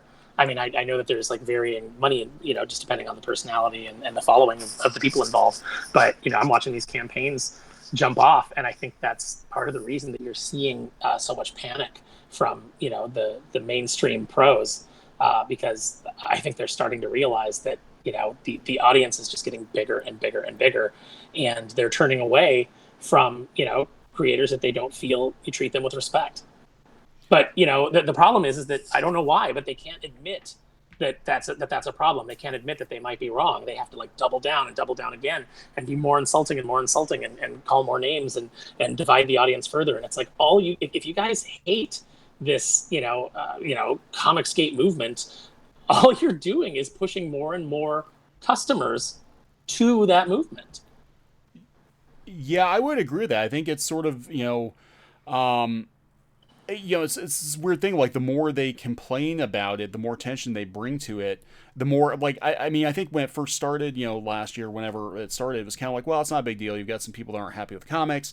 They're just making lo-fi YouTube videos, whatever. Not a big deal. And then, as the comic book industry gatekeepers started freaking out and bringing more attention, like, it's so weird. It's kind of like Hercules, where you try to cut the head off the Hydra and like 3 more grow back. Like, you're just making it bigger. You're making it bigger and bigger and bigger, and actually pointing out, putting a huge spotlight on your own shortcomings, your own, and I think a lot of these creators are realizing, the comics pros are realizing now that, like, just because you're working in comics now doesn't mean you're always going to be working in comics. Just because you're working on Spider-Man now doesn't mean you're guaranteed to have a job in 5 years. And consumers are going to back creators and publishers that they like. And, it's just, it's so sad. We're watching the comic book industry sort of like melt down in real time, I think, in social media. And it's heartbreaking. I feel like really, today it's out there essentially committing seppuku. It's like, this is the hill that they're going to die on, is their right to, call everybody who disagrees with them, Nazis and bigots and homophobes and, et cetera, et cetera. And I obviously I think that there's some bad apples out there that have, said some pretty inflammatory things. There's definitely harassment that's gone on. I'm not denying any of that, but I don't believe in painting people with a broad brush. I don't think they would accept it if someone was, painting a friend of theirs with a broad brush, so it really bothers me to see them doing that to people who are saying, hey, wait a minute, I don't like this about the comic book industry. Well, you don't like it because you're a bigot. It's okay. Oh, that's the only possible answer. Okay, fine. I'm not going to buy, any of your books anymore, and I'm going to go support these guys that are actually treating me with respect. I think also, though, I think there's some other issues beyond all that, which I agree with completely. I think too, like you said about why people are wanting independent books and things like that, is because most people, like, I'm talking general public, when you think of Marvel, you're not thinking of the comic books. They're thinking of the movies, and that's what they're out there looking. Like, to them, Superman's never going to go away, or Spider-Man's never going to go away. The big two, they're never going to go away because they're always going to be out there in the movies. It's not the same thing as the comics, but that's what people, I think, are going more towards that, because you go and you're entertained. You don't have to actually read. You don't have to actually think. You just can go sit in the movie theater and watch it. And I think the reason independent comics are doing better is because most people, the general public's associating those properties with movies. And then, but if you want this story, you're gonna have to go buy the book. It's not on the screen. You're gonna have to actually read it. You're gonna have to actually go to, to see it on, online or on YouTube, or read it as a comic or whatever. So what you're saying is consumers have gotten lazier? Well, no, I'm just saying, yes, but I'm also saying too that, I think this in general, the storytelling mediums have changed, and I think I think that's why the comics are down in general. I think it's because people are going to go watch the movies, and when you ask people, like, what do you think of Spider-Man, they're going to tell you all about the movies, but they might not know much about the comics. You know what I'm saying? And I think they've totally supplanted. So I think that, and then I think what it's causing is a backlash of fear towards the creators that are there, because, oh crap, I'm going to lose my biscuit, and, it's shrinking, and then they're lashing out against the customers and things like that, which is a really bad move. And I think it's all, coming from a place of fear, or they don't really care because it's a stepping stone to animation or something else. I think it's a combination, but, and I'll jump in here real quick, and I do think fear is part of it. I think we have a lot of people, especially a lot of the older, like middle-aged creators, they're freaking out, and they're actually, got like the Bill, Sienkiewicz's and the Patrick Zirchers, and these guys who, what else do they have to fall back on? Like, there's not enough time to retrain, and one of the saddest things, I think, just the comic industry in general, is the lack of a fallback for industry veterans, because let's face it, in comics, most creators have a shelf life, no pun intended, but like you have your time in comics, you may have your big moment, and then it's usually time to move on, either into like, like an editorial position or marketing position, or, move on to another industry entirely. And we're seeing these creators that have kind of like aged out of comics, not being able to find work anywhere else. And I think, all these people now are kind of freaking, like, realizing that could be them. It could be them, like, within the next year or two. So let's try. Well, I better toe the line. I better do it. I better, turn my back on my friends, because I might lose my gig. Here's this one too that you might. Who are we looking at here? This one? Mm-hmm. We're watching. Switchpoint says we're watching the mainstream industry kill itself and a new wave break in with the Indiegogo and things of delivering publishers like Alterna. Yeah, Alterna has done very well. I mean, it's amazing how far customer service and being friendly, to people who actually buy comics can get you. I mean, they've really come into their own, I think, in the last year or so. Right. And consumers are going to take their money elsewhere. If they're going to be treated rudely, they're going to take their money elsewhere. Absolutely. Well, I like things like Indiegogo and Kickstarter too, like for other things, even like gaming and stuff, because you can get to see new things. Like we go there to buy games all the time because they're new things that you might get to be. It's like the whole idea of, well, you're on the ground floor, you're going to get to see it first. I think people like that. Like it's something fresh. It's something I'm actually helping that creator, not some big corporate entity. Right. And I get to see something cool. Yeah. Aaron, do you want to jump in here? Yeah. Well, first of all, I like where you're going with Quackerjack. Oh, I'm trying to make him look a little more sinister. Yeah, you're giving it. He's more like the Quackerjack that we wrote, where he was a little bit more sinister. We did a panel with Michael Bell, and Michael Bell actually read from the Definitively Dangerous edition, and without any prior, just to show you what an amazing talent these voice actors are. Michael just looked at the art and he immediately knew that Quackerjack was going to a darker place, and he dropped his voice in this really sinister way. And I was just I was seriously geeking out, because it's not only is he reading something there's some dialogue that I wrote for the character, but he immediately got it and just took it right to the right to where it needed to be. And I was like, oh god, these guys are so good. Yeah. Someone pointed out he's also the voice of Duke. Yeah, and a bunch of Transformers. Oh yeah. And a million other characters. Yeah, he's awesome. I mean, it's so amazing. So many of these characters in the '80s, especially, were brought to life by 24 voice actors. Did everything. They're my childhood heart. Yeah. Good. What do you think is the best way to advertise your comic? Well, you're the marketing person. God, that is my background, isn't it? It's different now than it was 2 years ago. It's different now, yeah. It used to be, we used to, at least with webcomics and crowdfunding, Project Wonderful was a huge thing. I think now just trying to connect with the right audience that is actually going to buy your product, and just kind of working your way into that community, hang out the right places with the right kind of art, and just proving that you're not a complete douchebag, I think might be a good way to market yourself. But as far as advertising it, I wouldn't spend the money. I don't know how it work. I know people have spent lots and lots of money advertising Diamond, and I don't know if that's really. I can't really speak to that. I know people spent thousands of dollars to advertise in Diamond, and I'm I don't see how you're ever going to get that money back for an indie project. It's hard now too, because it used to be you could advertise your comic page, but now a lot of people aren't doing that.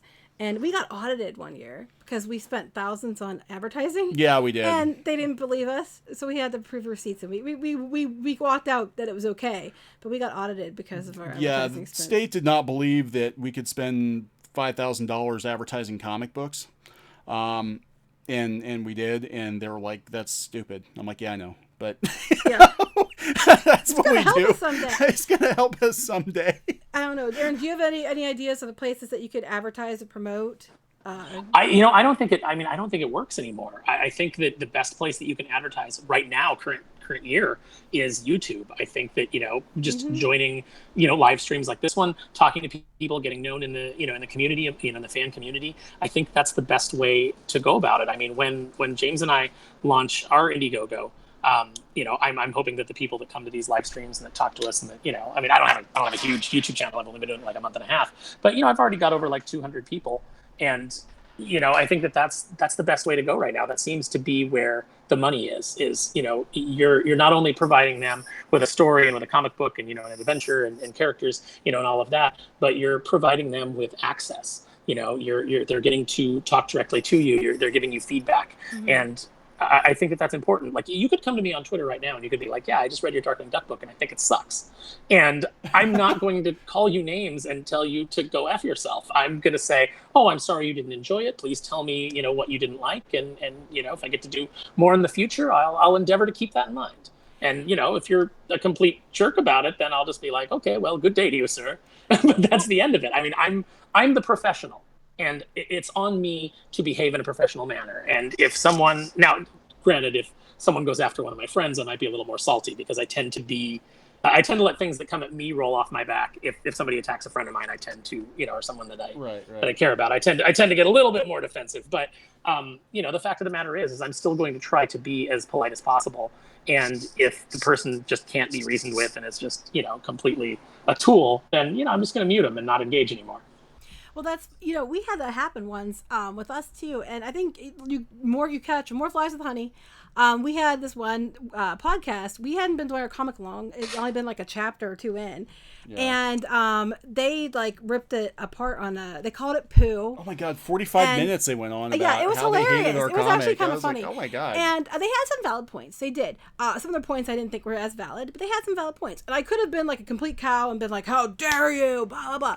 But what I did instead was I wrote them and I said, oh, thank you for, mentioning it. And, I do think you have some valid points about this, this, and this, and I'll keep that in mind going forward. But they were complaining about some character development issues on characters that just showed up. Yeah, I mean, there was no way to develop them yet. It's a webcomic. That's a problem with webcomics. But I wrote them and I was very polite and I thanked them and I said, I will take that into consideration because that's a valid point I didn't consider. And they ended up doing another podcast about it the next week and mentioning it, and they apologized and they said it really wasn't that bad, and they felt bad, so they were apologizing on their podcast, because I could have come at them and been a complete raging. I could have sent them a picture of my butthole and said, this is what I think of your podcast. I did not do that. Instead, I was very polite, and then they recanted what they said, and then we were being a little harsh. We shouldn't have said that. And it depends on how you behave. I mean, if you're going to be a dick to somebody, then you're going to expect them to be a dick back to you. And also, if you're a creator and you have people coming at you, and that's why I say negativity and honesty are not the same thing. You have to look at someone's intent. If they're legitimately trying to help you and say, hey, I didn't like this because I think you could have written this a little better in this way, and here's why. Or you didn't have the gun right, which actually happened in one of ours. Yeah, I know, something right? like that. I had the wrong bullets. They're coming from a place of wanting to help you. Yeah. That is not the same as I'm going to go into everything you ever done and spam it and say negative things, and when I can't find anything else positive to say, I'm going to critique the font, which actually happened also. So I mean, its intent matters, and I think people need to not be a dick about it. And even then, we weren't dicks about it. We were still nice about it. But intent matters, and your behavior matters.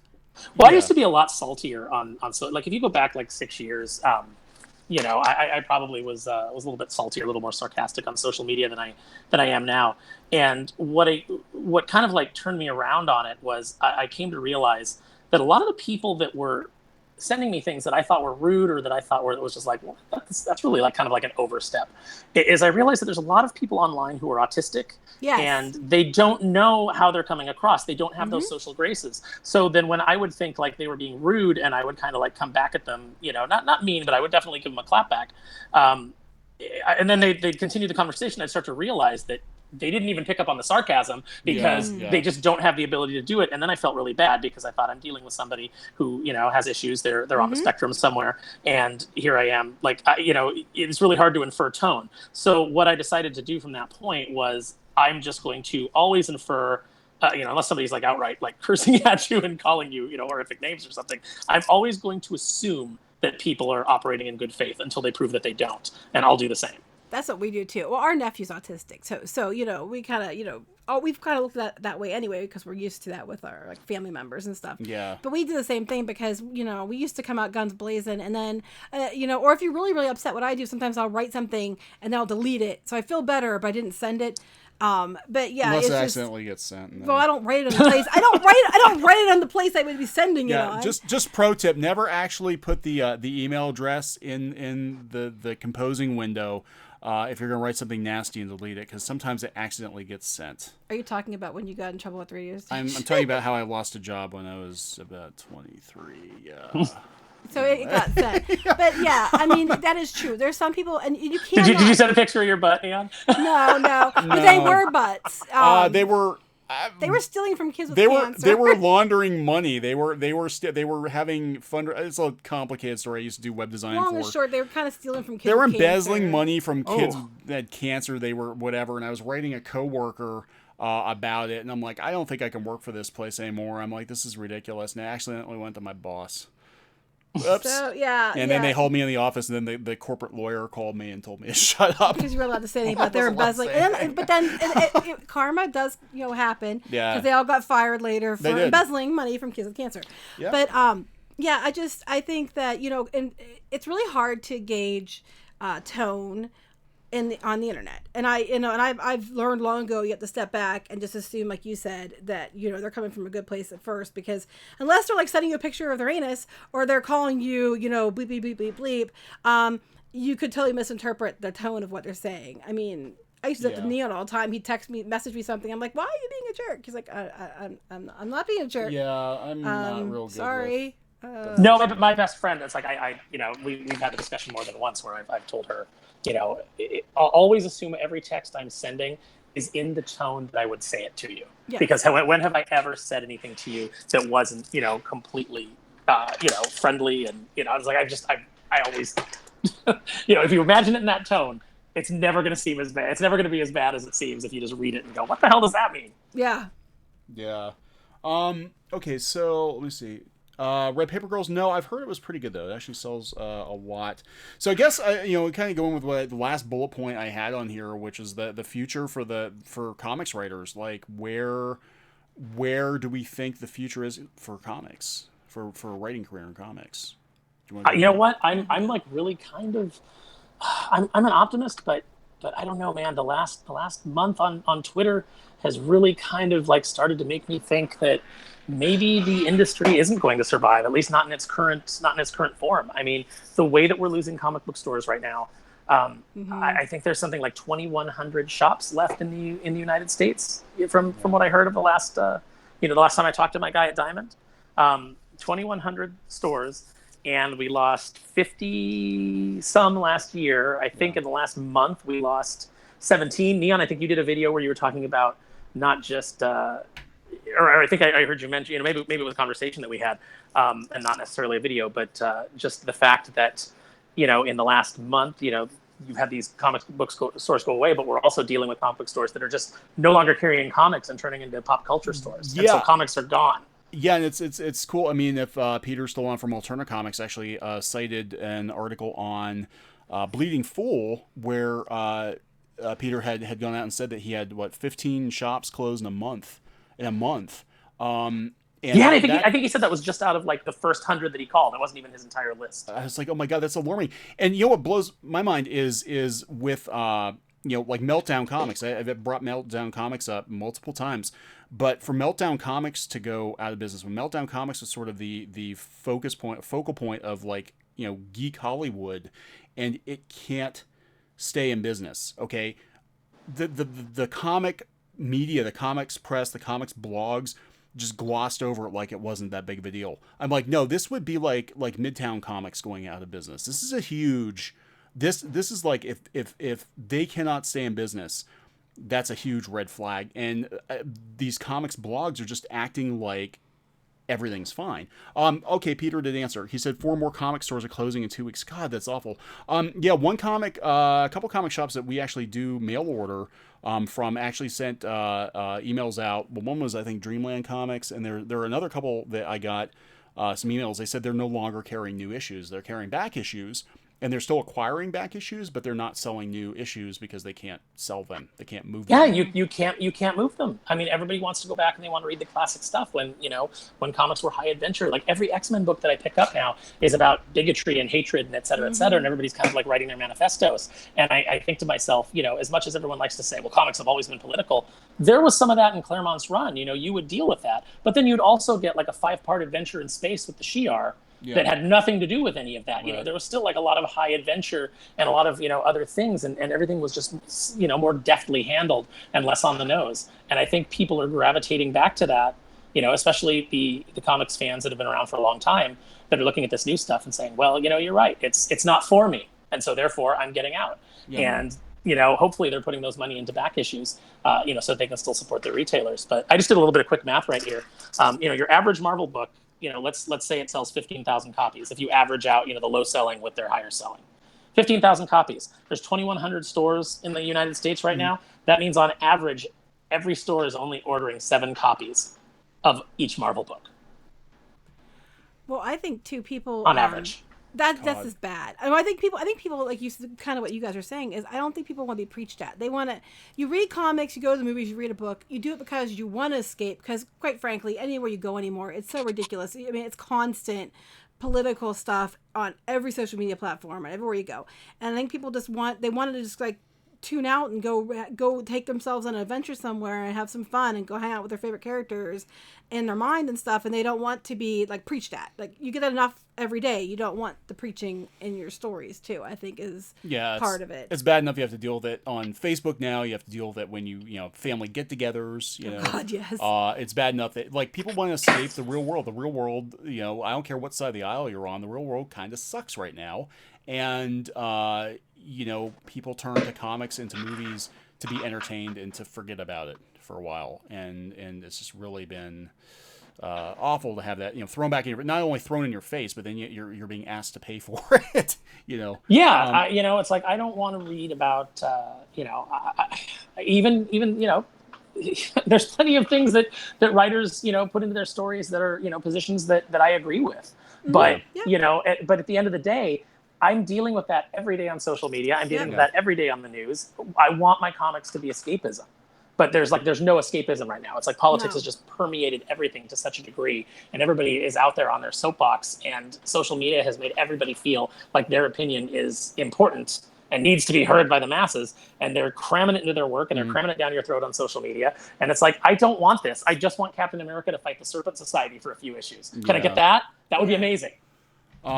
So, okay, Leighton Watson, how much experience in drawing do you think someone should have to start a webcomic or comics in general?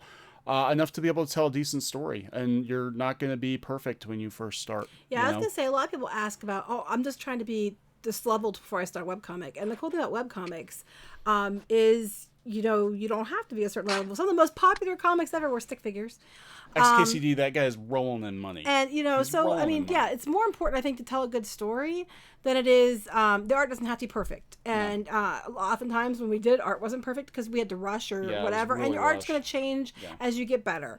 And the only way you're going to get better is if you do it every day. So at least with a webcomic, even if you only have 10 readers, at least you're out there doing something, and that might be your first one to try. And then after that, you're like, okay, here's what works, here's what doesn't work. So your next one's going to be better, and your next one's going to be better, and so on. And then eventually you get to a place where you feel like, I can pitch this. I can go to publishers or different things when you feel like you've gotten to a place that you've improved. Yeah, webcomics are a great place to practice, especially if you're using something like Webtoons, you know, using free hosting. Like, it doesn't cost you anything. Like, back in the day, if you wanted to publish an independent comic, you had to have thousands of dollars. You don't know. You know, and you would, like, borrow it from your parents or something. You go print your crappy little black and white comic, and then, you know, you'd fail miserably and you know, want to. But you learn. But you learn. Yeah, every failure you learn from. But webcomics, like, you can get into tomorrow. You can draw a really bad comic, but you know what? The next one will be better, and the next one will be better, and eventually you'll get to a point where people are willing to give you money for your work, and you'll learn what to do and what not to do, and that's really important.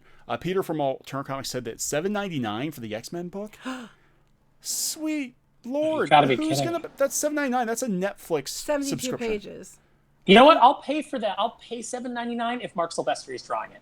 You get someone of the caliber of Mark Silvestri, and then I will give you $8 because that guy's a superstar. But if it's, you know, if it's somebody who is just going to be tracing 3D models because you're not giving them enough time to draw a decent comic and you don't want to pay them a decent wage, I'm not paying that.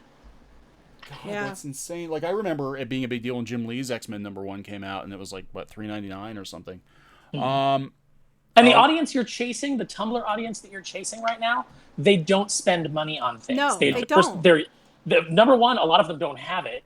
And number two, even if they do have it, they've kind of grown up in this conditioning that the media that they want is free. So they'll just go to one of those comic sites that for some reason nobody sees and sends a C&D and shuts down. That just, you know, every Wednesday they just put up all the new comics for free. Yeah, read comics for free. Okay, Leighton Watson, with GameStop starting to carry comics, how do you think the future of selling comics will go? Also, should Diamond accept digital sales as like the music industry only accepting CD? Well, GameStop, I think, is living on borrowed time, personally, because I think we're talking about physical media, which for games is going to, I think, go the way of the dodo pretty soon. That's just a personal opinion. I don't think turning to comics is a sustainable business model to save your video game business. No. Alternative comics. Again, we need more comics in more places. Yes, to get the masses eventually going to comic shops. This is how so many got introduced to comics. GameStop carrying 10 or 20 comics is important. Okay, well, yeah, it is. And I think just about diversifying into other locations. Like I said before, I was a huge comic book fan. When I was a kid, I spent almost all my allowance on comic books. Most of my comic books came from a couple of drugstores, the local convenience store, Walden Books. I was collecting comics for 7 or 8 years before I even set foot in a comic book shop. Before I even knew comic book shops existed. I didn't go to my first comic book shop until the early 1990s. And we had them in town. I just didn't know they existed because all my comics, came from. I'd pick them up wherever I could. Marvel comics when I first started reading were like 60 cents, 75 cents. That's how old I am. And when I was at my peak of comic book collecting, they were like $1, and I would pick up like 10 comics a week. And I read pretty much everything Marvel put out in the 80s, like everything. And those were good times. And then got into the comic book, the direct market, and then we had like Now comics that were like more expensive, pristine paper, and then it just sort of like kind of went from there. But yeah, that's what got me to the comic shop, was being able to jump into comics wherever I was at, and I think that's where most people came from. GameStop's a good choice anyway, because I think those verticals like work together, like gaming and comics. Go together. Yeah, I'm just worried about GameStop itself. Like, I don't. Well, yeah, but I'm saying. I mean, that's why I wasn't trying to say that getting comics into other locations is a bad thing. I don't think that's a bad thing at all. But I'm like, I wouldn't bank on GameStop, because I think GameStop, with more and more people downloading games and physical media sort of going to the wayside, I really don't know how long they're going to be around. Just saying. They are a good place for pop vinyls. It's GameStop is turning into the comic book shops that actually survive, and they're selling pop culture stuff. I think Aaron wants to say something. Yeah, I was just going to say, in regards to where I found comics. It's like I started out buying issues of G.I. Joe at 7-Eleven. Mm-hmm. And then I discovered that Thrifty had 2 giant spinner racks full of other comics, and that's where I got into the X-Men.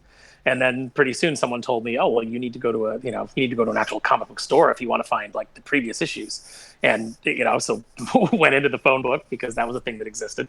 And, found a comic book store and went in and started a pull list. And at the same time that I was buying new issues, I was just devouring back issues of X-Men. From there I got into Batman. And Batman was like my gateway drug, because that was 1989 when the Batman movie was coming out, and got into Batman and started buying all of that, and got into the DC universe. And for over 25 years, I was a regular Wednesday comic book customer. And sometime during Civil War II, I was sitting there reading my pile of books. My friend Marie was sitting on the couch, and she said she was watching me, and she goes, usually when you were reading comic books, you were either smiling or you just had kind of a neutral expression. She goes, but I was watching you because you were frowning, like you actually like were scowling. She goes, and put the book, you sighed, and you set the book down in your lap, and you looked at me, and you said, she goes, you said, I don't enjoy this anymore. And you closed the book and you set it aside. And I told her, I said, that was the last week that I went in regularly on a Wednesday to buy comics. I was just done. Thanks, Captain Marvel. And I loved Carol Danvers when Chris Claremont used to do the stories where the Rogue's personality would get buried and Carol's would come to the front. Like, I think it was like the Genosha storyline that he started doing that. Carol was such a fun character, and I absolutely loved her. And I'm reading Civil War II, and Carol's a fascist. And they've still never dealt with that. She's never had any repercussions, from that storyline. Miss Marvel was one of her little soldiers. There's never been any discussion of how that was wrong, or, why that was the wrong direction for the character. No writer has come along since then and tried to, fix it or kind of give it a retcon. And I was just out. I was like, these characters aren't heroic anymore. The people that are handling them don't understand the nature of heroism.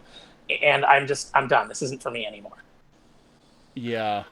Now, granted, I've gone back and I've started to pick up titles that are not from the big two. Mm-hmm. It's like a couple of Image titles here and there. Some alternate books. Just things that strike my fancy. But no more am I like a weekly pull customer, and that's really sad, because I'm somebody who preaches comics and I want people to buy comics, but at the same time, I can only invest so much of my money into the industry because of the way that the industry is right now. Yeah, I agree. I mean, I stopped reading, for the most part, stopped reading single issues like years ago, and I'd usually just pick up the trade. All of our comic shops locally have closed. We used to have several, and we have one that's somewhat close, but they've diversified more into like sports cards, sports memorabilia, movie. They have like one little row of comics, and if I think about it, I stop by, but it's not really on my my to-do list. Peter again said, talked about how accessible the films are, which we talked about before, and how comics are hard to find. Yeah, they are hard to find. Like, I don't know at what point we thought it was a good idea to, have the direct market, which actually complemented, being able to pick up the comics in the 7-Elevens or wherever, and then using that to actually replace comics being available anywhere. And I think DC's trying to do it now with the Walmart books, which I think is fantastic. But I don't know. Which I can't find. I can't find it I any haven't seen them Walmart near anywhere me. either. I have I haven't no seen idea them where they Walmart. are. I've looked for them I don't know where. Our Walmart, given where we're at, has like lots of Amish porn, but they don't have comic books. Amish porn? They're romance novels. I'm sorry, they're Amish romance novels. They're Amish romance novels. They're where, right ooh, you saw her ankle, racy. Yeah, and I've read some of that. I've thumbed through them before. But yeah, and lots of James Patterson. It's like a half an hour of James Patterson, but I can't find the DC books anywhere. I think scalpers are like coming in and taking them all or something. I have no idea what's going on. I got a review from somebody I think who enjoys that Amish romance. I got our only negative Darkwing review on Amazon was from a woman who looked at she ordered the second trade, and the second trade has a very like Mike Mignola inspired cover. Yeah. And which was my favorite cover of the series. Like it was the one that I really thought James got to cut loose. We had a lot of restrictions on us on the second run as far as like the things that we could do on the covers, and this one he really got to just knock it out of the park. And she complained that it was too dark and scary for her children, and that the book had featured immodest women, which I still don't understand. And then I looked at I was like, well, what are the things that she reviewed? And it's just all a bunch of like really tame romance novels. And if there was anything that was even remotely like, a little bit naughty or a little bit sexy, she was complaining about it. So I was like, okay, that's where she's coming from. And somebody actually posted a response to her review and said, maybe I can interest you in a character named Lightwing Duck. Oh my God. We had somebody do that with our Shadowbinders, the first book. They bought, she was reading the webcomic, and then we got to a place where they swore, one of the characters swore, and it was like PG-13. It was like they said damn or something, I think. And she wrote this big, long, like, I thought this was a Christian book, and I don't understand. It's like, what? I know all kinds of Christians that say damn. I say a lot of things. I'm just saying. Apparently, I say men's faces belong in certain places. And, we never said it's like this has got like sorcery and all kinds of crazy crap in here. This is not. Where are you getting your information from? Has she read the Bible? There's some pretty racy stuff going on. Right? There is some stuff in the Bible. But so it's weird, people's expectations. But yeah, I haven't seen the Walmart, but I've looked for them. I haven't seen them anywhere. I think they exist. But unless it's like DC's like, oh, well, just put those out there in a select markets and see how it does. Oh, it didn't work. Okay, well, we're not going to do that anymore. We're just going to shut down DC Comics and focus on movies.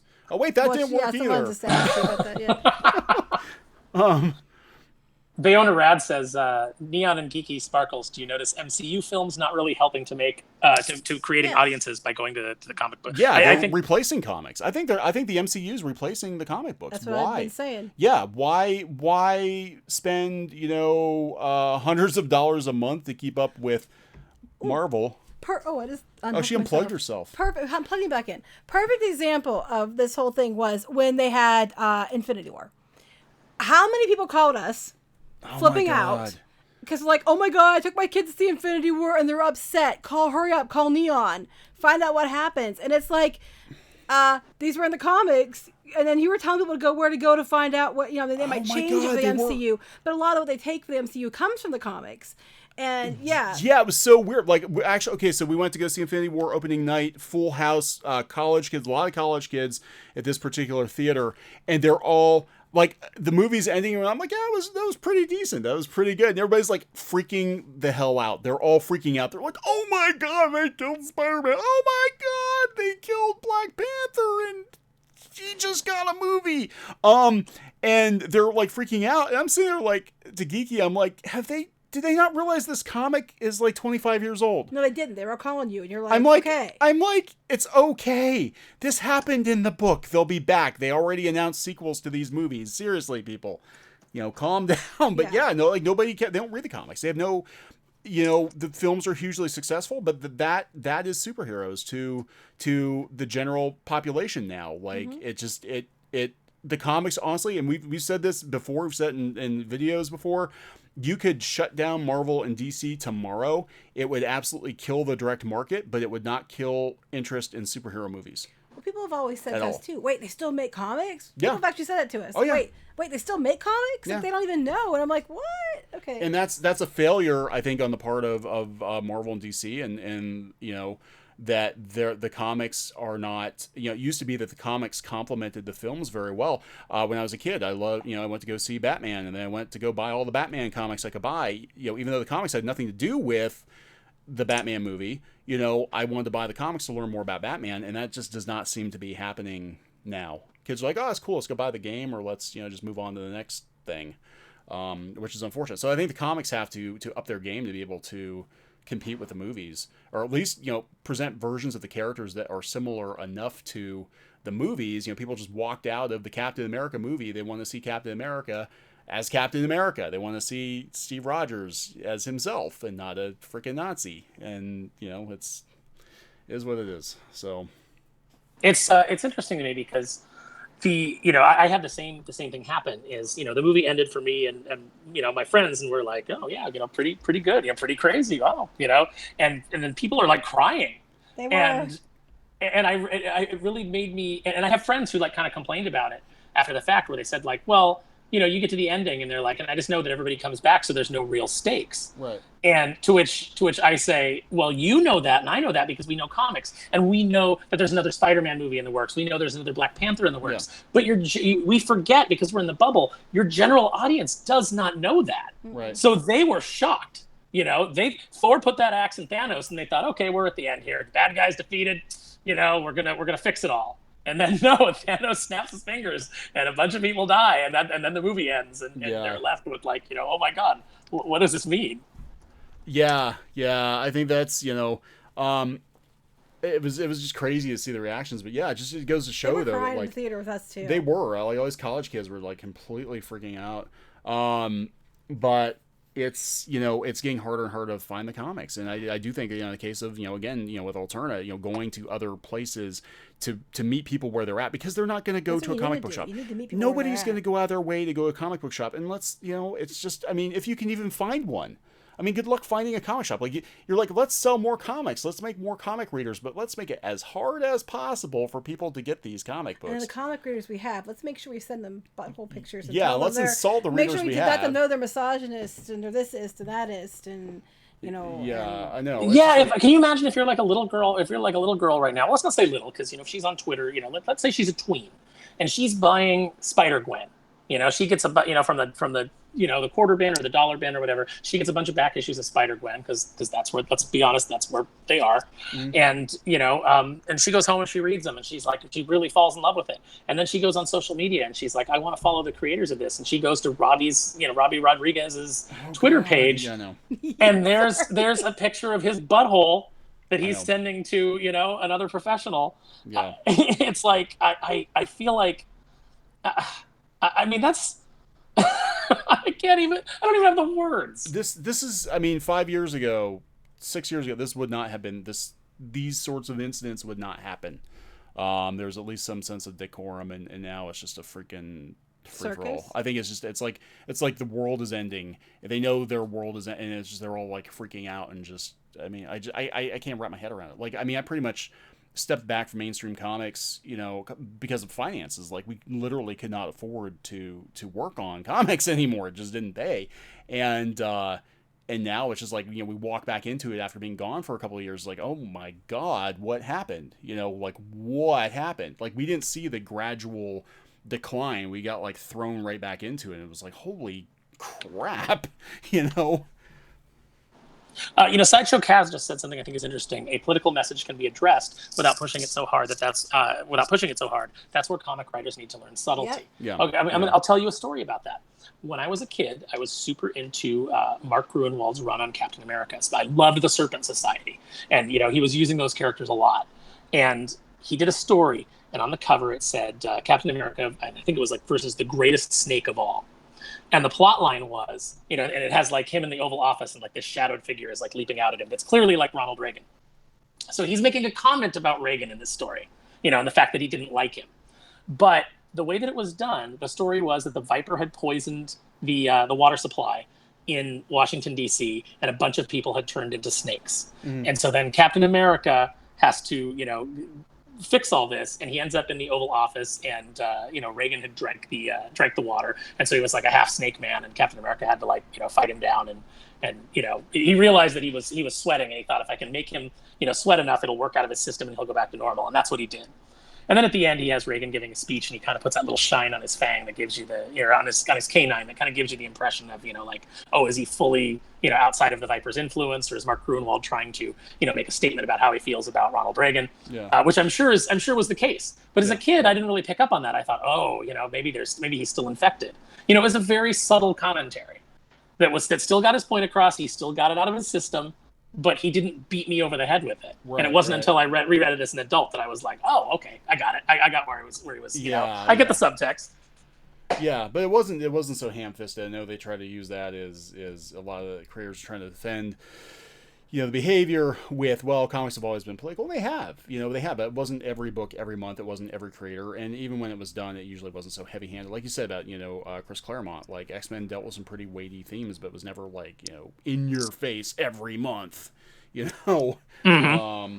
So there you still have that escapism. So we're gonna sorry, Breeze new being the term monthly. Monthly. I'm sorry, from a female point of view. I'm just okay. You didn't notice things were wrong until after the pooping unicorn toys. No, we actually noticed that things have coming back into comics. After kind of being gone doing other things and coming back into it, we're like, oh my god, what has happened? Not the industry in general just being in decline, but just the behavior of, and some of these people we know, like we've known these people for years, and they've just gone freaking insane online. And I don't know what happened. I don't know. It just seems like everybody's panicking. So we're gonna wrap this one up here pretty soon. We've been on for like 2 hours. Yeah, our kids are like, "What are you doing?" I know. But so well, at least we got to a point where Quackerjack has murdered Jason Todd. Yeah, right. He's yeah. There need to be 3 Quackerjacks. Oh, well, never mind. I shouldn't say. We might just in case we get the chance to actually tell that story. I don't think I want to reveal what we had planned for Quackerjack. Okay. No, it's not me doing it. That's Neon. See, I'll put my name I do on there. art sometimes, but it's not the same kind of art. Hey, thank you to everybody who came out for this live stream. I hope that you enjoyed it. I hope that we answered. I know obviously we get talking and we don't see every question in the stream, but I hope that we answered a lot of your questions, and I appreciate you guys coming out. Yeah, definitely. It's been a lot of fun. Thanks Aaron so much for popping on. Everybody popping in, and those who gave a super chat. That's awesome. Thank you so much. Geeky, you got any parting? I'm trying to be good. No, I'm afraid I'm going to say something bad. No, it's like, if you have any questions about anything, if you ever come up with any questions you want to ask, I'm sure everybody here would be more than happy to answer them for you if they can. If you're wondering where a man's face belongs, Geeky's happy to answer your questions. Yes, that's right. That's where. No, sorry, that is not what I meant. But it's what, you got to own it. You got to own it. My mom, I told her that story. She thought it was hilarious. She was just like, her philosophy in life is make a fool of yourself the moment you come into a room, and then you don't have to worry about it the rest of the day. That's what she says. So she's like, yeah. Well, yeah. I mean, it's we try to have fun with the channel, like. We're still trying to kind of find our feeding. We just do everything because we can. Yeah, pretty much. Like whatever interests us. We're basically like, what crazy thing can we do today? Yeah, wow. and I'm kind of like well, it's kind of I was thinking about this earlier today. It's kind of freeing to not be worried about trying to get a gig. To get a gig in comics, like like we can say things that other people can't say because I really honestly do not give a shit about working for anybody else. at this point in comics because the industry is so bad. And really, if we do anything in comics, it's probably going to be on our own stuff on our own terms. So, you know, to not have to kiss the butt of people who put their butts on Twitter, you know, for all to see is very liberating. I think this is where you're seeing, you know, with the Comicsgate crowd, like you're just seeing the pure enjoyment of just making comics and connecting with that audience again, because they don't have to go through all the crap of dealing with the politics. Yeah, make comics fun again. Of dealing with the politics and dealing with the editors and dealing with the, you know, the Mean Girl Club and all this junk. It's just, you know, good old-fashioned storytelling, connecting with an audience, getting paid to do something you love to do. And I think we're going to see more and more and more of that, you know, as time goes on, because I think the audiences are getting tired of having to jump through hoops just to be, you know, validated, you know, like, you know, just to be valued as consumers. I think they're just like, I just want to buy comic books and read comic books I like, you know, and not have to deal with all the other garbage that goes with it. So, and thank you to Peter at Alterna Comics for coming in. Thank you so much for your insight. That's really cool that you took time to come in and talk. Does anybody have any parting thoughts? Any last minute questions? Here, let me do a shameless plug while I'm on here. If you guys want to watch some really goofy, amateurish toy reviews, nothing as good as Geeky Sparkles covering herself with unicorn poo. But if you want to watch me hanging out with my bearded dragon while I'm opening toys and talking about them, you can go check me out on Dapper Dragon Media. That's my YouTube channel. You know, happy to have you and come have some fun. Like, I want to build that community and tell me what you'd like to see, because you know, I don't know what I'm doing yet either. You have anything you want to say? No, I was gonna say we were looking at your Mattel video. Oh yeah, we're gonna do a thing about that tomorrow, right? Yeah, the bring awesome back She-Ra, vintage She-Ra. What, the 12-inch? She-Ra. Yeah, the 12-inch She-Ra dolls, which Geeky's already got her eye on. So we gotta make I sure. almost sent that directly to you. Like, I started filming it. You know, when I first got my camera out to film it, I was like, oh, I'm gonna send this to Geeky, because she'll be, you know, this is relevant to her interest. And then I was like, well, you know what? I'm here at the show. I might as well just be doing videos. I was like, it's so shiny. I must have it. Oh my god, yeah, I know. And it's beautiful, and it looks like a girl. She looks like a glimmer. Looks like a girl. Yes, it's amazing. I very much want this. I was gonna say too, you can check out our comic if you want to. Oh yeah, shadowbinders.com. We're trying to get back on track. I have it written, and it gets really, really good, and I'm so proud of the next chapter, and we still have time to do it. Yeah, we're trying to figure out how to fit comics. We might actually put it on the internet. Yeah, I know. I mean, well, it's on the internet, but I mean on YouTube. On YouTube, yeah. We're trying to figure out, like, find some voice actors. We're actually going to try to find some voice actors. God, we got so close. Like, I can't say too, but we got close. At one point we had interest in potentially an animated series, and it did not work out. But yeah, we're trying to figure out, like, where we're going with comics, because it's I mean, there's a great community out there that's happening, and you sort of got this, like, alternate comic book community popping up, I mean, almost overnight. And I think what's going to happen is eventually it'll probably supplant the mainstream comic book industry, because it's just, I mean, kind of the way alternative comics sort of supplanted, you know, the mainstream superhero comics. You know, the pendulum was going to swing back, I think. Yeah, so we really appreciate everybody, you know, subscribing to the YouTube channel. I mean, we've, like, doubled our subscribers this month. It's crazy. But go read the comic. It's more fun than listening to me talk. Politics, and we don't have any buttholes in it. No, there's no buttholes. I heard that you guys use the word damn, though, and I can't abide by that. Well, yeah, we had worse words than that, didn't we? Shittles. Oh, we had shittles. We have T-shirts that our daughter wears around the house. The shittles T-shirt. It was a shittles T-shirt. Yeah, it's my least favorite candy. Yeah, well, we figured it's not really a swear word. My mother, she saw that, she'd flip. But yeah, our daughter wears a shittles T-shirt to bed. 10-year-old, she's wearing that, because we had a bunch of these. Like, can you believe it? We printed these T-shirts up and took them to conventions. Nobody bought the shittles T-shirt. Actually, they liked the one T-shirt. They did. But like anyway, the one. there's a reason for it. But you can go read the comic if you want to. If you don't want to, that's okay too. Yeah. So, you know what? Let me give one specific shout out to before we go. Nerd Wonder. I started following Nerd Wonder on Twitter, and she's like this delightful little ray of comic book sunshine. I know, she's awesome. She's like, I think there's like, do you clone yourself, Nerd Wonder? Because you're like everywhere, like cheering everybody on. It's awesome. You're like, go comics, go comics, go comics. I just think it's funny because everybody's saying about how negative everybody is, and I'm like, I don't know where they're getting this from. They're scared. They're scared. People are scared, and they have a right to be scared because it's like your house is burning down. But you don't fix it by. It's like Denethor in Lord of the Rings. Like, oh my God, the enemy's at the gate, so let's light ourselves on fire.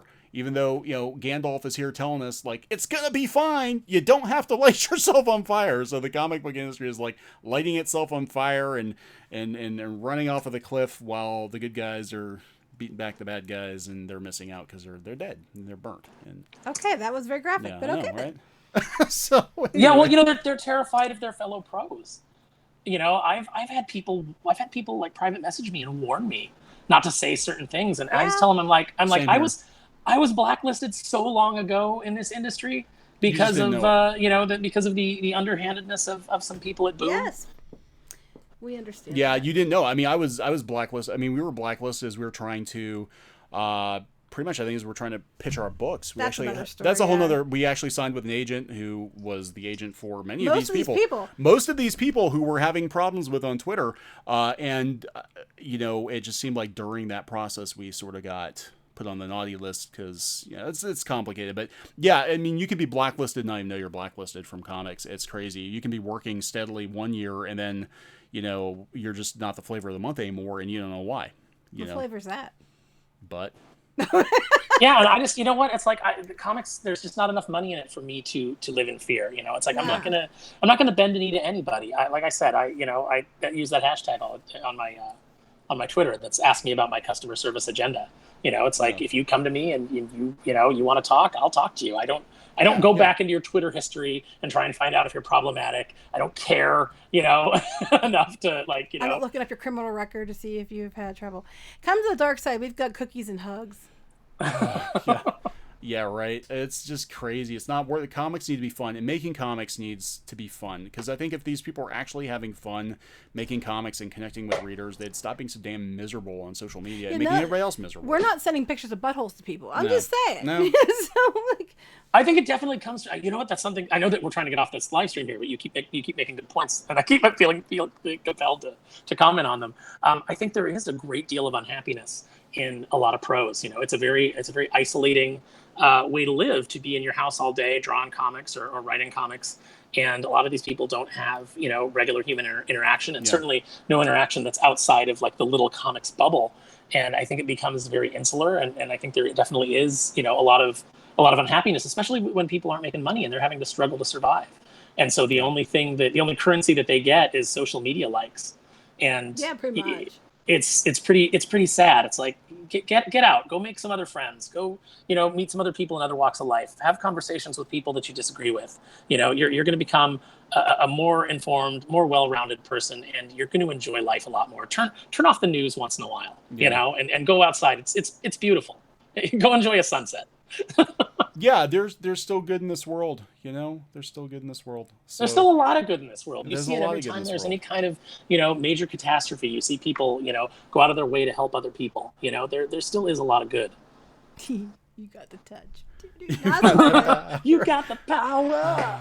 Yeah, I agree with that. But get a real job, make comics part time. I think they're I think the way the economics are now for most people, that is what they're gonna have to do, and I think that's part of the freaking out. Like, oh my God, I have to go get a real job. A lot of pros have a real job, and they do the comics. Yeah, and then that's the thing too. Once you get that real job, you can't be sending pictures of your butthole on the internet. Right. They don't seem to understand this, so All right, are we going to wrap it up now? I think we're going to wrap it up again. Thanks to Aaron for taking time out of his schedule to come in and watch me draw Demented Quackerjack. This is why I didn't get on that book. And thank you to Peter Samedi for making a guest appearance. It's awesome. You have an open invite if you ever want to talk, if you ever want to be on the show sometime, just hit us up, and we'd love to have you on. Okay. And thank you to Geeky Sparkles. For not saying bad things today. For not saying bad things today. You can say bad things to me later. I'll tell you where your face belongs. Whoa! PG-13. I'm just kidding. In the fridge. It belongs in the fridge. Stuff in my face. I was going to say. And, Okay. Never mind. So never mind. I had another thing, but it's okay. All right, guys. Thank you so much. You can color another one, right? Yeah. There we go. Maybe another one. I'll do some color. I had videos of coloring when I worked on the Uncle Scrooge books on Fantagraphics. I had like time lapse videos. I never uploaded them. I should do that sometime. Yeah. Are you post these on Twitter, Neon, so people who didn't come to the stream can see what you drew? Yeah, we'll see. He will. I'll make him. I don't know. We'll see. Yeah, make him do it. People, make him do it. I'll retweet it. We've got somebody, we have people like join or follow the channel. I don't think they realize that we actually made comics. I don't think they ever realized we actually worked in comics. Like they're just like, oh, you guys just like to play with unicorn poo. That's fine. No one likes to play with that, and it actually smells too. I'm just gonna say. So yeah. Okay. Right. All right, guys. Thank you so much. Please subscribe to the channel if you haven't subscribed already, and hit the bell for notifications if you haven't. And Smash that like button. Smash that like button. All right, we're working toward 10,000 subs, so hopefully we'll get there soon. Okay. Thank you so much, everybody. Good night. Find the button.